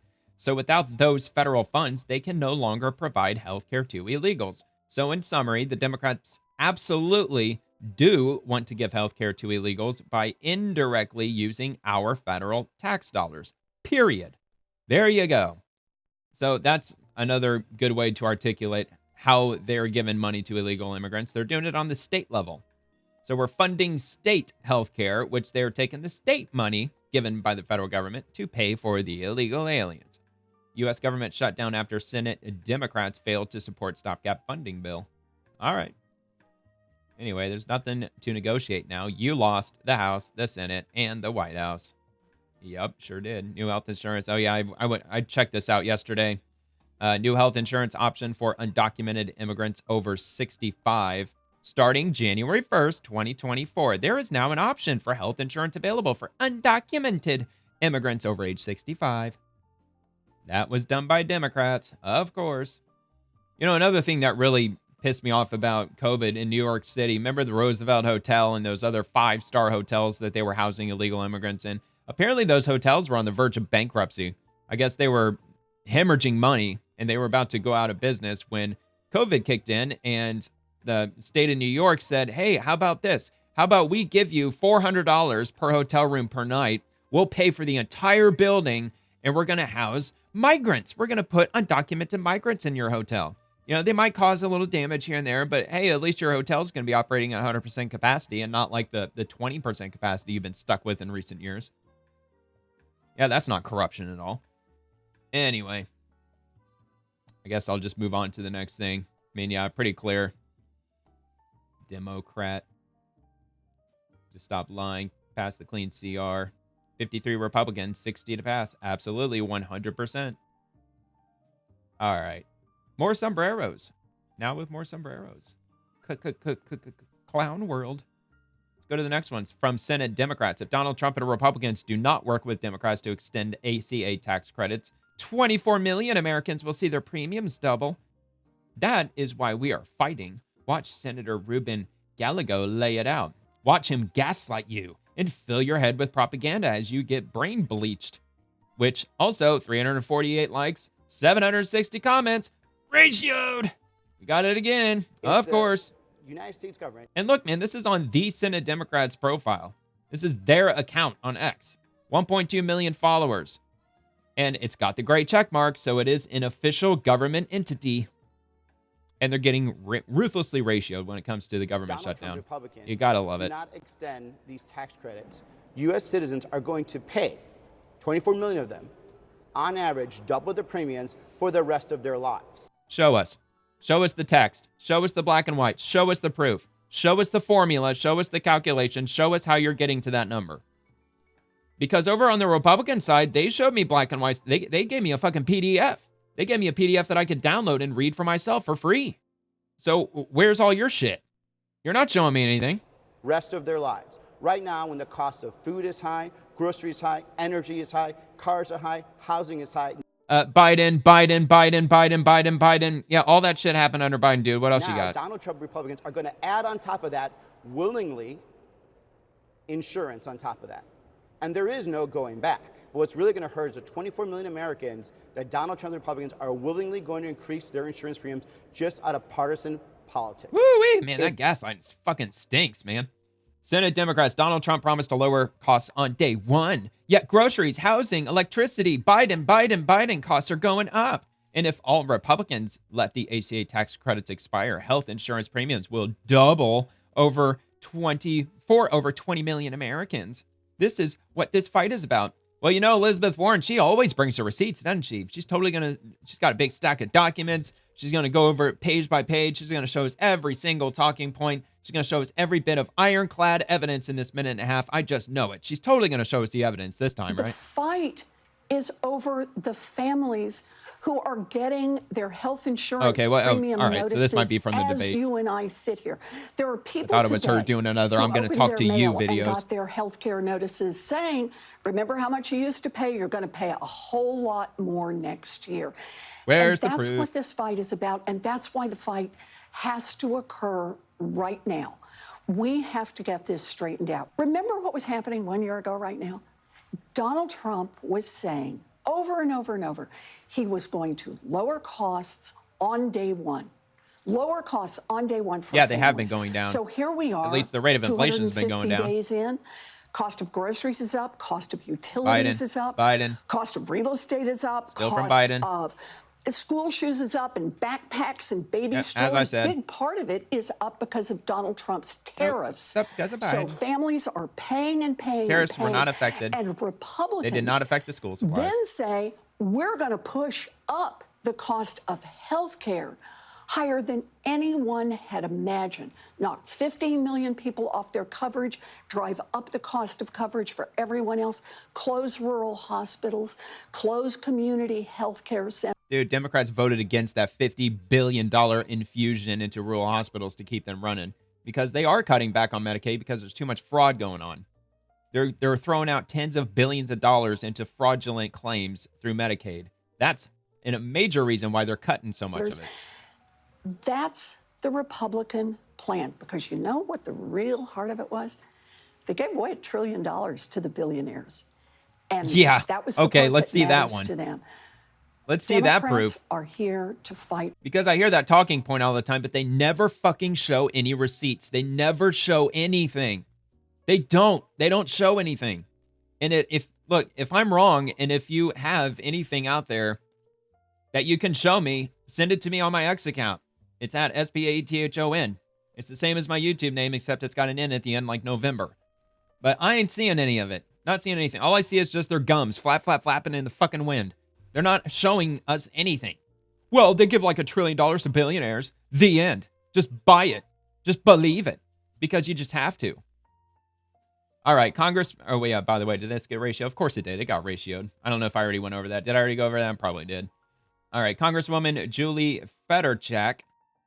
Republicans are unwilling to compromise on common sense. The Democrats' $1.5 trillion proposal to fund the government is radical, expensive, and ineffective. It's time they end the political theater and focus on problem-solving. Watch. Let's watch.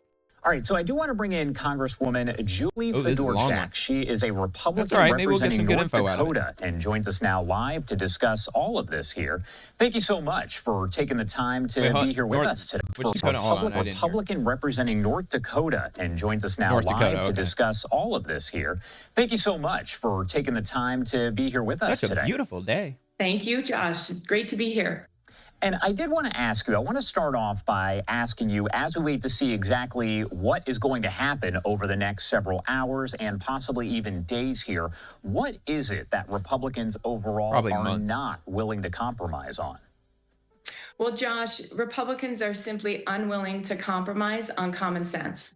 So many of the reforms that we included that the Democrats... Well, I would like for her to say they're unwilling to compromise on $1.5 trillion. We're not going to compromise on $10 that the Democrats want, because that's not the game we're playing right now. We're not going to give in to shit. We're not going to give in to anything. We're not going to do it. And if they want to play those games, Republicans, hold your ground and watch the Democrats absolutely collapse in the ratings. Democrats now want to unwind are just common sense things that Americans support. Americans don't want to be providing Medicaid and health care for illegal aliens. We don't want to compromise on providing the $50 billion Rural Health Transformation Fund to help rural hospitals throughout this country.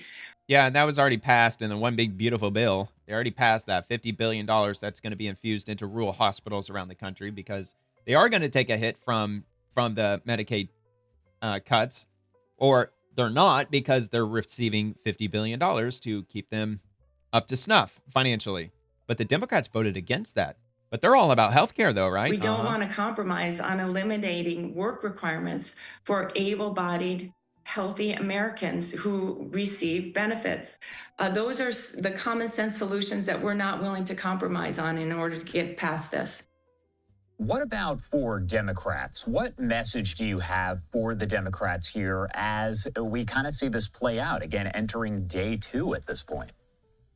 I would encourage my Democrats across the aisle to listen to what they've said in the past, listen to their own words on how they have approached government shutdowns in the past. It would have been fucking nuts if she said, oh, the message for Democrats, this means war. We've got Hakeem Jeffries, Chuck Schumer, Nancy Pelosi, I don't know if we should get that all insane. Firmly opposed to government shutdowns, talking about how damaging they are for Americans.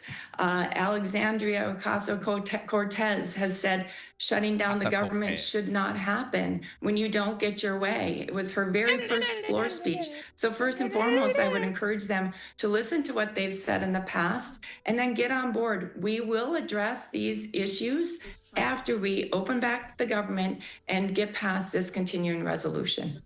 What message does all of this send, whether we're talking about Republicans, Democrats, somewhere in between? What message does it send to the voters, the American people, to see all of this kind of playing out? It shows the voters that Democrats are a bunch of fucking lunatics and they've got nothing else to play. They've got no other leverage anywhere at all. This is all they've got. They've got nothing else. I'm trying to rack my brain to kind of come up with something that the Democrats could have up their sleeve that they could play to help reinvigorate their party to try to get their poll numbers back up. And I got nothing. I can't think of a single thing. There's really nothing that the Democrats can do at this point. The government shutdown, which is also going to hurt Democrats. I'm positive it's going to hurt them a lot more than it hurts Republicans, because the Republicans, they voted to pass the spending bill. They voted yes. Democrats voted no. So the government shut down. Well, I think it sends a strong message that the Democrats really are willing to put politics over people. I mean, what we have provided is a very common sense, simple solution, something that Democrats have supported many times in the past, and Republicans have 13 times. We went along with continuing resolutions 13 times under President Biden. So this is a simple solution. It is nonpartisan, non-controversial, and we should be able to get past this. And the Democrats digging their heels in like this, I think just sends a very strong message that they're supporting politics over people, political theater over problem solving. Yeah, but it also shows that the Democratic Party is in chaos. They are in fucking chaos right now. I'm not sure the very first thing that triggered this chaos to this degree. I know Charlie Kirk's assassination was absolutely horrendous to the Democratic Party. Fucking rightfully so. 100%. And look, we'd give it all back if we can get Charlie back. 100%. I don't care how much, how much that boosted the Republican Party. Ain't worth it. Wasn't worth it. And I think everybody would agree to that. But I know that event really, really caused untold damage to the Democratic Party. Absolutely. And look, if that didn't happen, would this government shutdown be happening? I would kind of lean toward probably not. It probably wouldn't be happening. And during the shutdown, the only thing that they're standing on is the healthcare issue. And yeah, healthcare is an important thing to Americans, but last I checked, there's a lot more than 20 million Americans who vote. That's a small minority of people that they're claiming to represent. They're like, well, 25 million people are going to lose healthcare. Okay, well, how many people vote? Isn't it like 180 million people? There's a lot more people who vote than people who are getting affected by this healthcare issue. It just seems like such a ridiculous thing for them to, as she said, dig your heels on. I just don't get it. What happens because they have when nothing the House else to go does on? Reconvene? I believe we have been told by House Speaker Mike Johnson that's going to happen next week. So what happens here? What is the next step as all of this continues? Well, Josh, I'm very hopeful that as Senator Thune, Leader Thune, brings forward this continuing resolution multiple times over the course of the next few days, that more Democrats will see the light and come on board, and we'll be able to pass this and then get back to work as usual, at the business as usual on Monday. And that's my sincere hope. All right. Any last message that you want to send to the people out there? Again, whether we're talking about people in your own party, the Democrats, folks in between, and the voters and American people out there who, again, are just watching all of this as it does play out. Well, I would just say to them, I know people get tired of the finger pointing and think that, everyone's pointing the finger at the other side as being the problem. But truly, we have just brought forward a very simple plan, a 24-page simple solution to keep the government open at its current funding levels so that we can go about the business of the day. That's as simple as it gets. And there's a very simple solution, just having the Democrats come along board and support this, and we can move on. All right. Representative, thank you so much for taking the time to be. Yeah, and I just think that this is just going to help Republicans a lot more than Democrats, because there's a lot of Republican voters that are all about small government. And if this means that the government can't be wasting any more of our money, then fine, so be it. Shut down the damn government. Plus, for them to, I'm no expert on it, so I don't know exactly what power that Trump has as president to start purging large amounts of employees out of the federal government. I mean, if he starts doing that, then, dude, Democrats, you really fucked up. They really fucked up bad on that, because Republicans are not going to hold that against Trump at all. And Trump won the popular majority. So if he starts letting go large amounts of the government, I just cannot imagine that in any way helping Democrats. Of course, they're gonna. That's all they're gonna talk about. They're gonna completely forget about the healthcare thing, and they're gonna start screaming "Orange Man bad" about firing a bunch of politicians, or not politicians, a bunch of government workers who are probably political in their beliefs. They're probably Democrats. It wouldn't surprise me. Not that he's gonna say that. Not that he's gonna particularly do that. He's probably just gonna let go just entire, like departments, or not departments, but just, rooms of employees. Probably not going to be targeting Democrats specifically, but of course the Democrats are going to be saying that. Of course they're going to suggest that he's doing that. All right, Republican Study Committee. Democrats are claiming they don't support health care for illegals. Well, the Democrats themselves say otherwise. I haven't heard anybody. Wait a minute. Oh, okay, so it's the same one. It's the same. In my party saying that illegal immigrants should get access to the health insurance marketplace. Yeah. Here I come. Raise your hand if your government plan would. Yes, we already saw this. That's literally every member of your party, from moderate to. Why aren't they showing us the rest of this, man? Come on. All right. From Speaker Mike Johnson, I'm actually gonna repost this because it is 34 minutes long. Not gonna watch the whole thing. Maybe I'll just watch the first minute or so. But he says most liberal media outlets chose not to air the Q&A portion of our press conference today. They hated my answers because the simple truth is a powerful thing. See for yourself. And also my profile, if you have to take a look for yourself, you can scroll down in the description. I've got I don't even know what I say, follow me over on X or something like that. It's in the description. But anyway, here, we'll give this a play and just watch for a minute or so. So it looks like he's going to give a speech first. All know that the open border was I want to get to the Q&A. That's where he said that they turned off the cameras. All right, here we go. Democrats, are you a bunch of our pet project legally care about? From my own, he is. All right, here we go. And stop pandering to the progressive, radical arm of their base. All right, turn it up a bit. Right here, yeah, yeah. Does the president have the constitutional authority just because of a shutdown to lay off thousands of federal government workers or withhold funding for congressionally approved projects that are already unused? Yeah, he does. Okay, this is the way the system works. I don't know if you heard it or not. I couldn't hear it. Schumer's decision is to hand, as I said on a couple interviews yesterday, the keys to the kingdom to the president, right?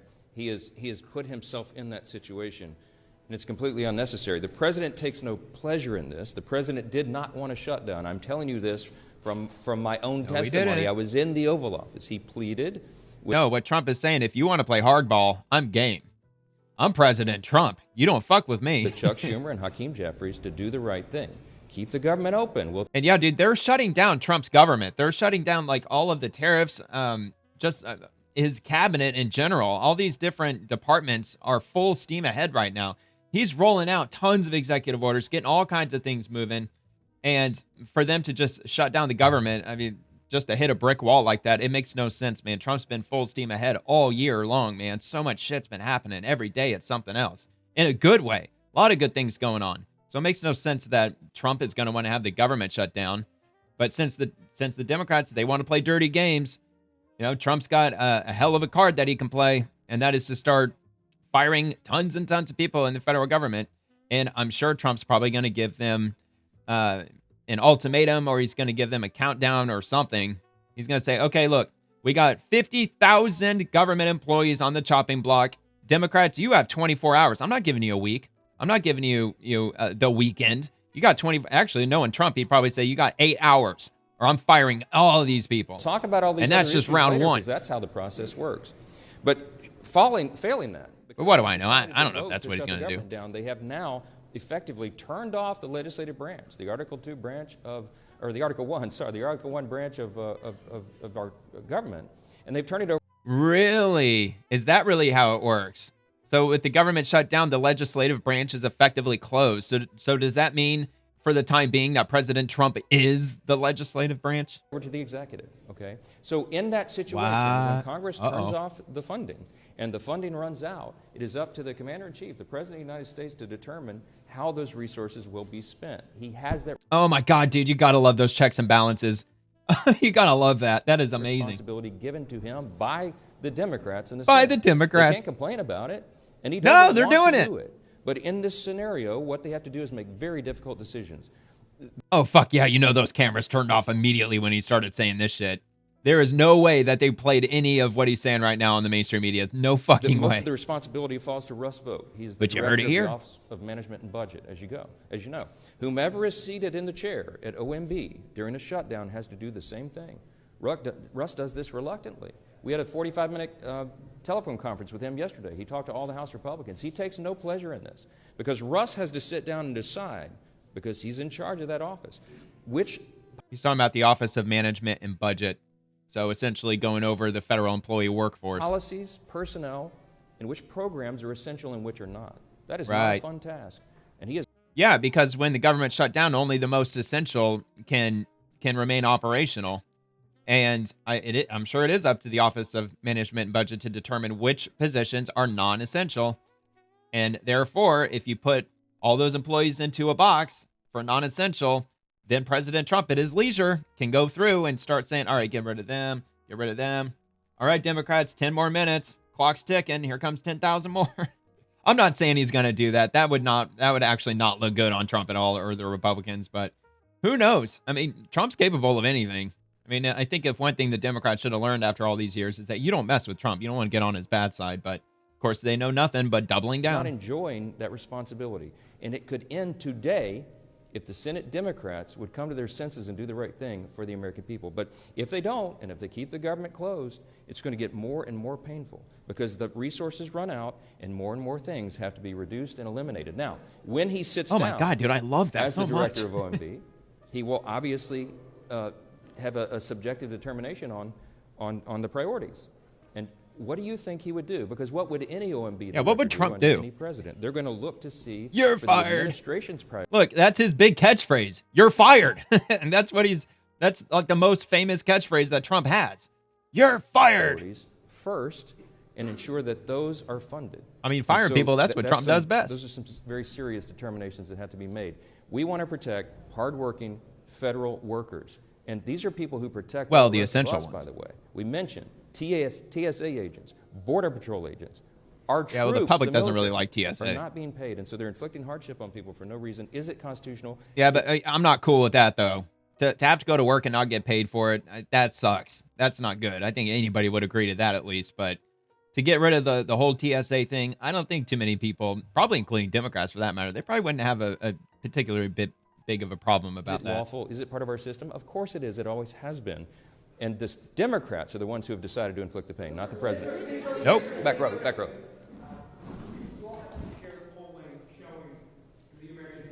Is on your side. I'm wondering if those layoffs happen in mass, thousands of federal workers are eventually cut from their jobs and programs. Do you worry you're going to sort of lose the support of the public in that scenario? No, I mean, look, the reason we're sorry. talking with I'm you trying so to- plainly today trying to get it so you is can to hear it. explain to every single American citizen why this is happening.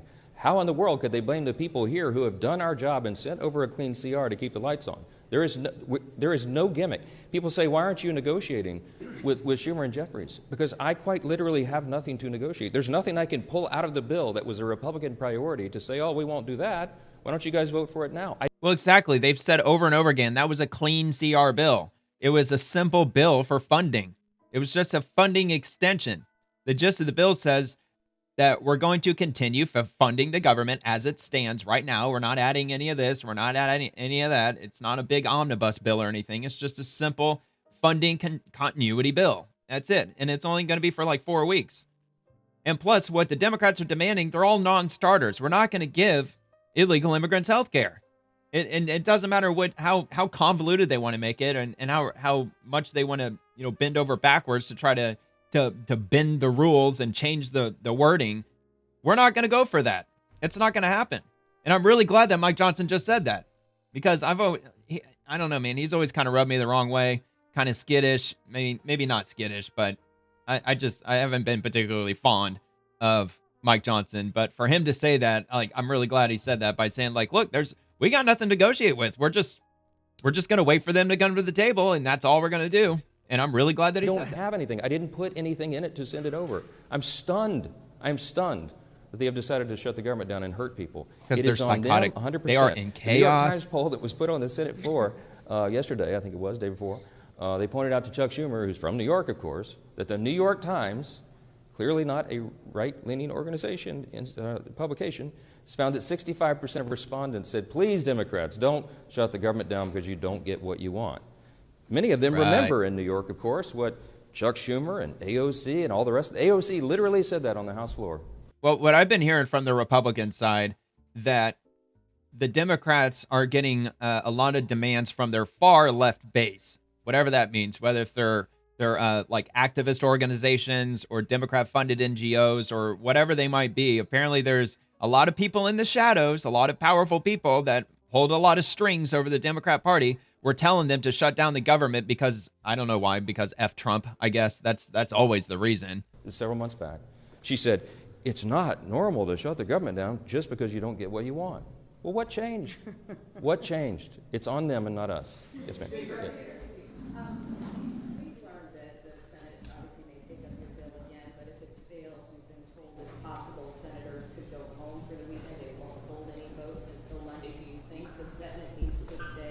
Of course they do. Of course they do.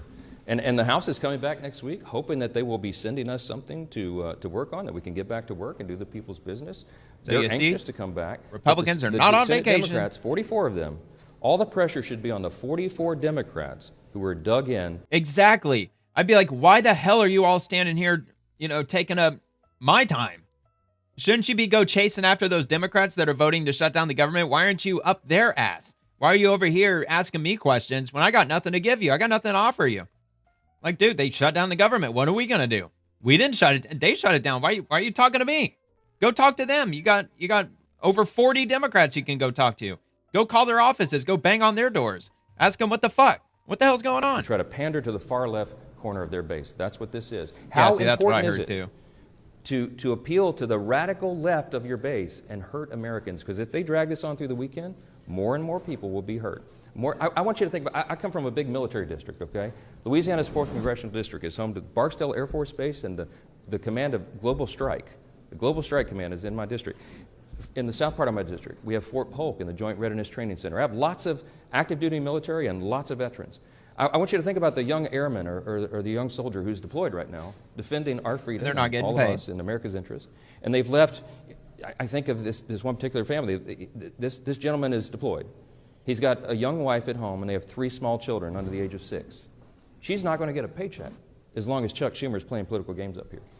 They don't have a big, I know this family well, they don't have a large tranche of savings, okay? This is going to be a serious hardship. She won't be able to make the car note. She won't be able to maybe pay for groceries for the kids because Chuck Schumer is up here playing games to pander to the far left of his space. It's outrageous. Real people are getting hurt. Veterans are not getting health care services. We have suicide prevention programs, okay, that will not be funded because of this. This is not a game. FEMA services, if your flood insurance lapsed right now and you need to renew it, you can't do that right now. We have hurricanes off the coast of the United States right now. If you buy a home and flood insurance is... That's annoying they keep using that political talking point. These hurricanes, they're pretty much, it's a done deal by now. They are so far offshore, they weren't even threatening the coast at all. Except, I will say though, except North Carolina. The Outer Banks of North Carolina, they did lose some houses. I saw some footage of that online where there were houses that were up on stilts because the rough waters from the hurricanes offshore actually took down some of the beachfront houses that were up on stilts, just knocked them over. So, yeah, there was a little bit of damage from the hurricanes that were well offshore that FEMA may or may not have been some help for those people. Although I don't think, a whole lot of people are going to be all smashed to pieces about people losing their really nice beachfront houses. I'm not exactly going to cry a river for them. They were probably very well insured having a house on the freaking beach. Required, which is in so many places around the country. You can't close on your home right now. Because Chuck Schumer and 43 friends in the Democrat friends in the Senate are making a game out of this. It is ridiculous. It is irresponsible and dangerous. We'll come in at any hour, at any day to get the job done, but they won't. Yes. Yep. Senator Chuck Grassley has said there could be $27 billion in ACA subsidies fraud. I know congressional Republicans have been looking at this issue of the Obamacare tax subsidies with those estimates. Do you have any concerns about that? And also, Susan B. Anthony, Pro-Life America, and 88 total pro-life organizations have said they are concerned that the Hyde Amendment is being averted with those Obamacare subsidies and that people are getting elective abortions through that program. So are conservatives concerned about this? Conservatives are very concerned about the subsidies. Not only that, but they're subsidizing not American citizens, they're subsidizing insurance companies with that, which has driven premiums up. It's got lots of problems, okay? I was in the Oval Office with the President, with Leader Thune, Leader Jeffries, and Leader Schumer a few days ago.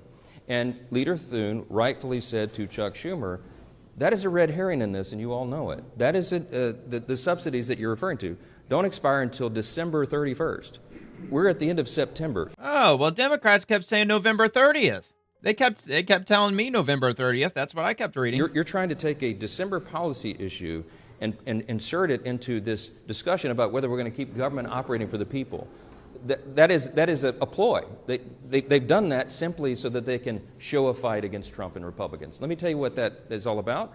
There'll be lots of thoughtful discussion, deliberation, and debate about that because there's lots of opinions and it needs major reform. Leader Thune told Leader Schumer very clearly in front of the president, before that's even considered, you have to take on real reforms to address those issues. And they demonstrated right there in front of the president. He saw it for himself. That's not a simple issue. That's going to take weeks to deliberate and discuss and debate. But that's the beauty of the process. We have 3 months to do that. That is not an issue for today. The only issue is whether they're going to vote to keep the government operating for the people. Clear, plain and simple. Yes, sir. Mr. Speaker? Democrats want to not only have health insurance for illegals, but some of your Democratic colleagues over in the Senate are also talking about EI programs that Democrats want to bring back. Can you elaborate on that? Yes, there's all sorts of... Remember, we sent over a 24-page clean CR. They sent over this thing that you'll have to see on my website to believe it yourself. But it's all chock full of all sorts of crazy below things the that description. they want to restore. And DEI has always been one of their big priorities. They want to spend $1.5 trillion new dollars of spending is what they're demanding to keep the lights on around here. It's absurd, and they should know it. They're all wrapped around the axle about these woke progressive programs being ended, but that's what the election was about. That woke progressive Kitty jumped stuff up here. is what the American people rejected. Some of our Democrat colleagues here are doubling, tripling down on it. Good luck with that. Good luck with that for the midterm election. Today, the White House with Mr. Vogt, the president posted on Truth Social this morning that the meeting is to determine which of the Democrat agencies they recommend to be cut. This is in addition to the money for New York, for the transit funding being cut, and in addition to blue states seeing their energy funding cut. Two questions on this. Yeah, it's a shame. Do you think this is political? You know, why aren't you banging on those Democrats' doors and asking them about that? You know, why the hell are you putting the fine people of New York City with their transit system? Why are you causing problems for them? They're trying to get the tunnel and part of the subway like revamped or something like that. Targeting, is that appropriate? And then in addition, HUD had on its agency webpage blaming radical Democrats for this. Is that an appropriate use of taxpayer money being overtly political? It's something we haven't seen before. I think it is the Democrats' fault, dummy. What the HUD website says is the objective truth that we're telling you right now. There are 44 Democrats in the Senate. And by the way, every Democrat in the House except one who voted to shut the government down. They are the ones that made that decision. The White House and the executive branch take no pleasure in this. But when they are tasked with determining what their priorities are, obviously they're going to follow their principles and priorities and not the other team. That's the results of an election that everybody voted in, the popular election in Electoral College. I am. And that's why I'm pleading with the entire country to call your senators, your Democrat senators, the 44 people who want to shut the government down. You should call them right now and tell them to get here and get to work and open the country. I would, but I don't have any Democrat senators. You asked me this morning about sombreros and memes and why Hakeem Jeffries is all alarmed by that. But look, these are games. These are sideshows. People are getting caught up in. But if you do, take his advice. Battles over social media memes. We've got to keep this is not a game. We've got to keep the government open for the people. I don't know why this is so complicated. And to my friend Hakeem, who I was asked about, man, just ignore it. I mean, Gavin Newsom was trolling me last night. He painted me like a minion. He painted me yellow with big glasses and overalls. And they all butthurt about the sombrero. You don't respond to it. For all my friends. They're just mad because they're not only the Republicans, but the right in general. They meme way better than the left. R's and D's. Don't respond to it. Get to work, do the people's business, and let's get on with it. Thank y'all so much. All right. Well, there you go. I'm glad that I finished that Q&A. That was pretty revealing, man. And that definitely gives me some hope that the Republicans aren't going to cave to any of these demands. Especially just his tonality of how he said that. He's like, we have nothing. We would, but we don't have anything that we can give them. There's nothing we have. We're just sitting here with our hands in our pockets, just waiting for him to walk in. And, you know, as he alluded to, go talk to them. You got 43 Democrats. You should be knocking on their doors. Go and ask them. Like, what the fuck are you all doing? Y'all are insane.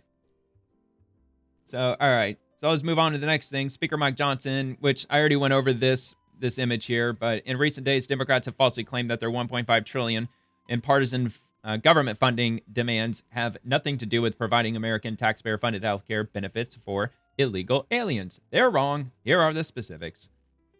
And then RNC research, Democrats are hurting Americans across the country because they decided to put illegal aliens before American citizens and shut down the government. Hear it directly from them. All right, so we're going to watch a couple of these here of everyday Americans. A TSA agent at the Philadelphia airport is concerned about how she will support her kids and be able to afford food, car payments, rent. I don't want to dig into my savings. And like I said, average middle-class Americans, we don't have all that money that we have saved up.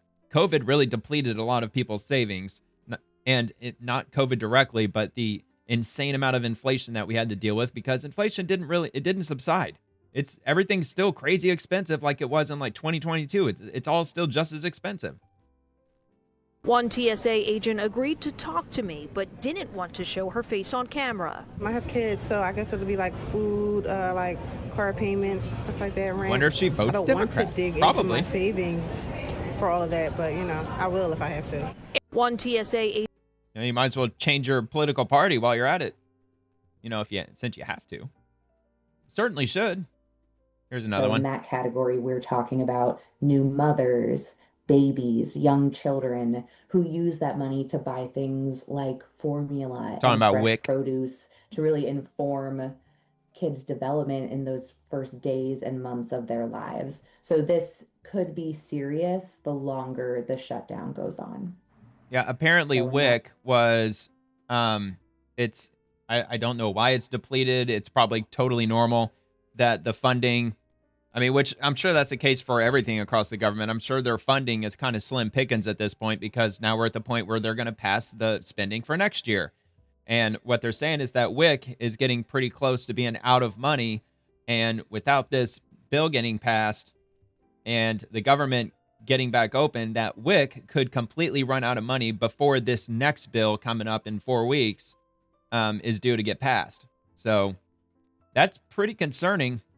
I'm not sure exactly what's going to happen if they actually run out of money. It's really hard to say. Georgia veteran here, so let's take a look. Alonzo Sermons is now a veteran, but he remembers the fear of being a service member during shutdowns. It's really a tough time. It's always last minute, which is the challenge. And not only that, it's impacting not only just average people, but my fellow veterans who work out on base. They're impacted by it. And we're so close to the holidays, and we're talking about people's livelihoods, their revenue. Yeah, didn't even consider that either. And the Democrats are not going to lift on, they're not going to give in unless they're just getting absolutely just completely wrecked by everything, by the polls, by their constituents just blowing up their phones. Maybe they will. I still don't think that's even going to be enough. I think they're actually going to dig in for weeks.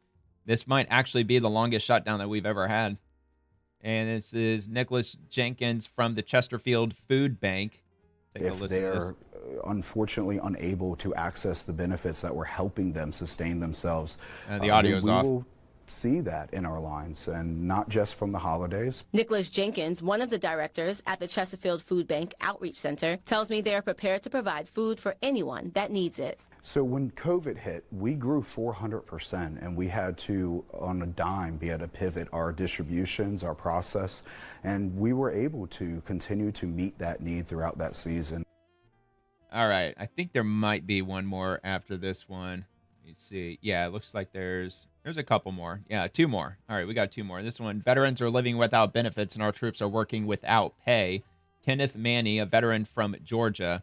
I hope it's not for very long. Every Wednesday at VFW Post 12190, Kenneth Manny volunteers to help fellow veterans with life after service. I do it just to have something to do with the veterans. I still have my contacts in my little book, and that's where I send them or try to talk to. But this morning, he received a new call. Someone asking about suspended Veterans Affairs services from the government shutdown. It is kind of unnerving, but at the same time, they're doing everything they can to give us peace of mind that we'll still be taken care of. They've been very open with letting us know right off the cuff, what's available, what's not available. But right now, many essential workers, including in the military, are working without pay as paychecks could be delayed. 750,000 federal employees could be looking at furloughs. I hope it's not. That's a lot. Because I'm sure it's affecting a lot of people that are working for the government that look for that finance responsibility. And given the shutdown likely won't be resolved this week, organizations like the VFW are encouraging veterans to get informed. When stuff like this does happen and we encounter obstacles, right, for lack of a better word, it kind of throws you off a little bit. Connect to organizations that are connected, like the VFW, like the American Legion, these veteran service organizations that have direct contact with the VA proper. All right. The VA or the VFW, it's bringing back memories because when I was 19, I got married and the wedding reception was in a VFW because I have family in the military. And yeah, I think it was like I'm trying to remember. I don't know. Like we had to pay for the venue. They had like this like large open venue, where I used to live, and yeah, good times. I don't really know what else to say about that, but yeah, that just reminded me of that, and most TSA officers. It's pretty cool. All right. Anyway, sorry. Aaron Barker, TSA officer in Atlanta. Paycheck to paycheck. The issue comes in is when I don't receive a paycheck, how am I supposed to get to work? Where am I going to get the gas to put in my car to come to work? Or how do I feed my family? Or how do I buy diapers? Aaron Barker is a TSA officer and the president of AFGE Local 554, the union that represents TSA officers. He says if the shutdown lasts longer than a few days, travelers will feel the impact. Without having I'm sure they will. A paycheck, is when the problems will arise. Well, yeah, I mean, like some might just say, I got to go work somewhere else. I got to go, I don't know, drive Uber or something. I can't come to work if you're not going to pay me. And you might start seeing a lot of people just straight up quitting, or I don't even know what. I mean, but this isn't the first time this has happened. The last time this happened was in 2018. Or maybe it wasn't the last time it happened, but the longest government shutdown we had was in 2018, where it lasted 35 days. So anyway, that's the last video that we got there. So a few different perspectives as to, people having to deal with the fallout of Chuck Schumer's government shutdown. And yeah, I mean, like that one dude said about how it's very sudden. You usually don't have more than just a number of days until it just suddenly happens. But that just goes to show if you work for the federal government and you're one of those 700,000 people that may not receive a paycheck at any given time, that's why it's imperative that you save money. I mean, I think that the status quo or like the rule of thumb is to save up 6 months worth of your bills that you should always have put away in saving in case you get laid off or if anything happens. I mean, there's a million different things that life could throw at you. And if you're not prepared for that, then yeah, you're really going to fall on hard times and it's going to be painful. And like I've said about the middle class, a lot of these people, the vast majority of them, I'm sure don't have this kind of money to just hold off for potentially months, which I think the Democrats are going to do. I think that's all they've done for a decade, man. Once they double down, they don't back off. And they just fully expect the Republicans to cave because they almost always do. Or well, not cave, but compromise, which, in my opinion, is the same damn thing, really. All right, so moving on to Senate Republicans. Tomorrow, Senate Democrats will have the opportunity to do right by the American people and vote with Republicans to open the government. So they're going to have another vote tomorrow. Every day that Democrats hold out for unreasonable far-left demands is another day of pain inflicted upon the American people. And really, Democrats, they've dug themselves into quite a conundrum because if they vote tomorrow, okay, fine, we're going to reopen it, then they're going to have a lot to answer for. Like, why the fuck did you do that? Why did you freak everybody out? And why did you threaten my paycheck like you did? I mean, there's going to be a lot of pissed off people either way. But for them to do that, of course, they're just going to try to bury it. Oh, no, just forget it. Like, it was only a couple days. It's political business. Mind your own business. Vote for me next time. All right, Senator Katie Boyd Britt. Congress passes roughly $1.8 trillion annually in discretionary spending. The Democrats want to spend $1.5 trillion to keep the government open for just a month. At Democrats' pace, we would need to spend $18 trillion to keep the government open for just the year, Give me a break. And I did this just the other day.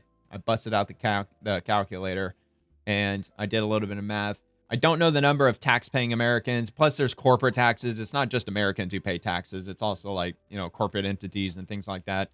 But however, if you take 340 million, oh, hold on, let me do this first. $1.5 trillion. That's what the government's asking for. They're asking for $1.5 trillion. And we'll divide that by 340 million Americans. So this includes all American men, women, and children. So if you're a day old or if you're 110 years old, I'm applying it to every single American in the country. That breaks down to $4,411 each. That's how much money the Democrats are demanding. They're demanding $4,411 from every single American man, woman, and child. So just let that sink in.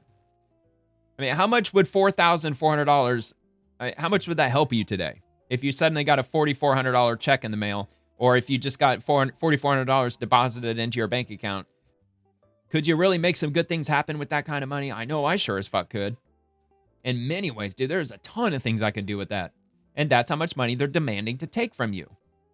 And look, if you're married, if you have 2 or 3 kids, like if you're a family of 5, take that number and multiply it by 5. That's how much money that the Democrats are insisting that they're going to take from your family. It's like $20,000. It's absolutely crazy. So anyway, I figured I'd do that since she's doing her math. All right, this comes from Ted Cruz. The 44 Senate Democrats who voted for Schumer's shutdown should know that the sombrero posting will continue until they reopen our government. Oh man, this is 2 minutes long too. Uh-oh. Sounds like copyright. Oh yeah, this is gonna be big time copyrighted. Hey, whatever, man. This is fun. Hey, Margarita. Campbell is never gonna beat me in November. No, it's gonna make the country better than you can remember. Campbell is never gonna beat me in November. Hey, Margarita. When I dance, I do the Margarita. Shake it on my trail, I can't pay now. They all love me, cause I'm done. All right. I'll go ahead and mute it. I mean, I probably waited too long. Knowing YouTube, I probably should have kept that under 10 seconds. I went over 30 seconds, so I'm sure I'm gonna get the copyright notice. Although I don't think that's hopefully that's not gonna affect the video, like to a point where they won't let me upload it. Knock on wood. I think it'll be okay though. But anyway, you get the idea. They're just taking a bunch of Democrat politicians and they're throwing a sombrero and a mustache on them. Because they're all about illegal immigrant health care. Absolutely are. All right. Oh, no. Perfect timing, man. They even put Bernie Sanders up there. That's hilarious. Wasn't that during Trump's first inauguration? I think it was. So ass hurt, man. He was so mad that day, wasn't he? I know a lot of people are making fun of those mittens that he had. His socialist communist mittens that he probably got from the Soviet Union when he was honeymooning back in the 80s. All right. From the White House, our social media manager was furloughed, but at least it's almost Friday. Sombrero. Almost Friday. That'd be hilarious. I wonder how many people out there in the country are going to be wearing a sombrero tomorrow. Like if anybody's going to show up to work wearing a sombrero, that'd be hilarious. All right. Senate Democrats. Millions of Americans are staring down the reality that their healthcare premiums could double. This is preventable, but Republicans have to do the work with us now. Lady, this ain't happening. Senate Democrats, ain't happening. Amy Klobuchar, this ain't happening. Did they get ratioed? Oh, fuck yeah, they got ratioed. 100 likes, 328 comments. It's pretty much, like, look, here. Let me just go to the profile. Let's see what we got. All right, so that's a pinned one, so that doesn't count. Even though that one almost got ratioed by itself. That's funny. Let's see. So that's the most recent one. Ratioed. Another one. I'm just going one by one. I'm not skipping over any, so if you think that I'm being biased or anything, I'm not. That one's ratioed. Very next one. Oh, look, we found one from Chuck Schumer. This one didn't get ratioed. Came pretty damn close. It probably was at one point, but as it stands right now, that one's not ratioed because there's just a little bit more likes than there are comments, but that's pretty fucking close. I think there's probably people out there that would make an argument to say, no, dude, that's ratioed. Like, it's so close to being 1-for-1. But hey, I'll give the credit to the Democrats. They have one on here out of, like, how many was that? Like 10? And That one, oh, that one didn't get ratioed either. Okay, so they got 2 in a row. That one's ratioed. That one's way ratioed. That one's same thing. More comments than there are likes, which is a ratio, which is very bad. If you're not familiar with the lingo of X, that's bad. That's really bad. That one's another one. Another one. Another one. Like, where are we at now? Like 15 or 20 at this point? Another one. Another. And again. That one's ratioed. It's even. I'd call that ratioed. And another one. And that one didn't. Oh, so we got 3. Got 3 that are not ratioed. And it's full of Chuck Schumer, man. It's all this Chuck Schumer shit. All right, there's another one there. And, yep, another ratio. But anyway, you get the idea. It's like the vast majority of them are ratioed beyond belief. That one didn't get ratioed. So, and that one did. Actually, I'm starting to get into the post that I was reading last night. Yep, another one, another one, another one, another one, another one, another one. Just on and on and on and on. Even Elizabeth Warren's getting ratioed. How do you like that? Mazie Hirano's getting ratioed. Alex Padilla probably got ratioed. Oh, no, he didn't. He did not get ratioed somehow. Probably because nobody knows who the fuck he is. Chris Murphy. That one, he lucked out. Lucked out on that one. Pocahontas ratioed again. All right. Oh, Cory Booker, probably, right? Oh, yeah, he got mega ratioed. Look at that. Like 3-1. Anyway, it's the same over on the Senate or the House Democrats. It's the same thing. If I go down their profile, it's going to look exactly the same, man. And it's not just like individual Democrats. It's the Senate Democrats in general. Like their main profile, their main account is getting just eviscerated, dude. Even look, you know how well the Democrats are organized. They're really well organized. They can organize protests. They can organize cancel culture campaigns. There's all kinds of things that Democrats are really well organized at doing, especially their ground game when it comes to election season. They're really well at doing that. So you think that they would be able to, set up a good ground game to try to avert all of these insane looking ratios, because this makes them look really bad, man. I don't know if like Fox News or Newsmax or One American News Network or New York Post, I don't know if any of them are actually paying attention to that, but that's a hell of a funny article that you can make out of this, of how bad they're getting ratioed on X, because it ain't a good look for them. All right, anyway, I'm going to play this, and then I'll be done for the night. So let's see what Amy Klobuchar has to say. I rise today as millions of Americans stand on the edge of a healthcare cliff. And I join my Democratic colleagues in continuing. Here, I'll be fair to her. I'll go back. I rise today as millions of Americans stand on the edge of a healthcare cliff. And I join my Democratic colleagues in continuing to fight to reopen the government and to prevent Americans' healthcare costs from skyrocketing. Unfortunately, right now, our Republican colleagues are not working with us to find a bipartisan agreement. Well, no, because Mike Johnson already said we have nothing to there's nothing to negotiate. Like, we didn't even prepare for this because this is such a ridiculous thing to shut the government down on. It's a fucking CR bill, for crying out loud. It's like a copy-paste bill that they've been using probably for 4 or 5 years. They haven't added anything to it. It's just like an everyday, just regular schmegular thing that they do. So what do you mean negotiate? Like, we're not going to cave to your demands and say, I want, and then we're going to say, well, I guess we got to open up the government. But that's what they expect. That's what they expect to do. Because at the end of the day, they are Republicans. Prevent the government shutdown and address the healthcare crisis. I'm so glad that they're sticking to their guns. This is not a December thing. This is not a January thing. This is a now thing. Because those premiums are hitting on November 1st, when that market opens up. Look, and as I've already stated, even if what they're saying is true, look, these tax credits, they're from the COVID era. That's the reason why these tax credits exist anyway. They exist because they were trying to give people some relief during COVID financially, so they can actually afford other things besides just putting all their money into their health care. But now that COVID is over, the tax credits are expiring. We don't need it anymore. COVID's over. And they're making this big play to appease 25 million people out there. And by the way, these 25 million people who they say that these premiums are going to double or skyrocket, which they still have yet to show exactly how they come to that number. Those 25 million people, they're not all Democrats. A lot of them probably vote Republican too. So even if you split that number in half, So you got, 12.5 million people that are arguably Democrat voters who are going to see their health care premiums increase if they don't get this done. So essentially, they're shutting down the entire government and, risking the voting block of like what was like 130 or 140 million people who vote, over 12.5 million people. So you're willing to stand up for, and we're not talking about them flat out losing health care. They're talking about just their premiums going up. They're willing to shut the government down and make everybody suffer, including their entire base, over 12.5 million people, most of whom probably don't even vote in the first place. I'm sure that there's not a whole lot of people who are getting these benefits that are going to increase that even vote at all. And it'd be kind of poetic justice if the majority of them if they vote Republican. That'd be really hilarious.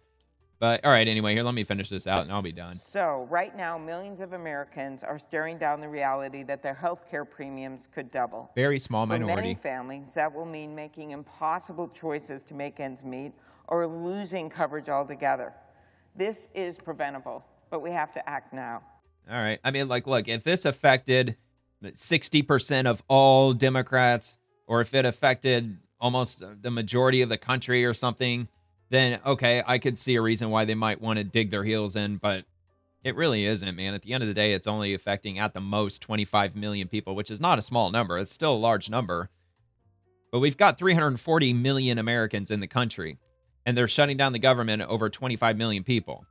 It's just they won't let their Obamacare baby die. They won't let it happen. They just got to keep propping it up, even though that it's a mega catastrophe. The premiums are insane. They're absolutely insane, and they have been insane for over 10 years. They've been insane for a long time. It's just absolutely crazy.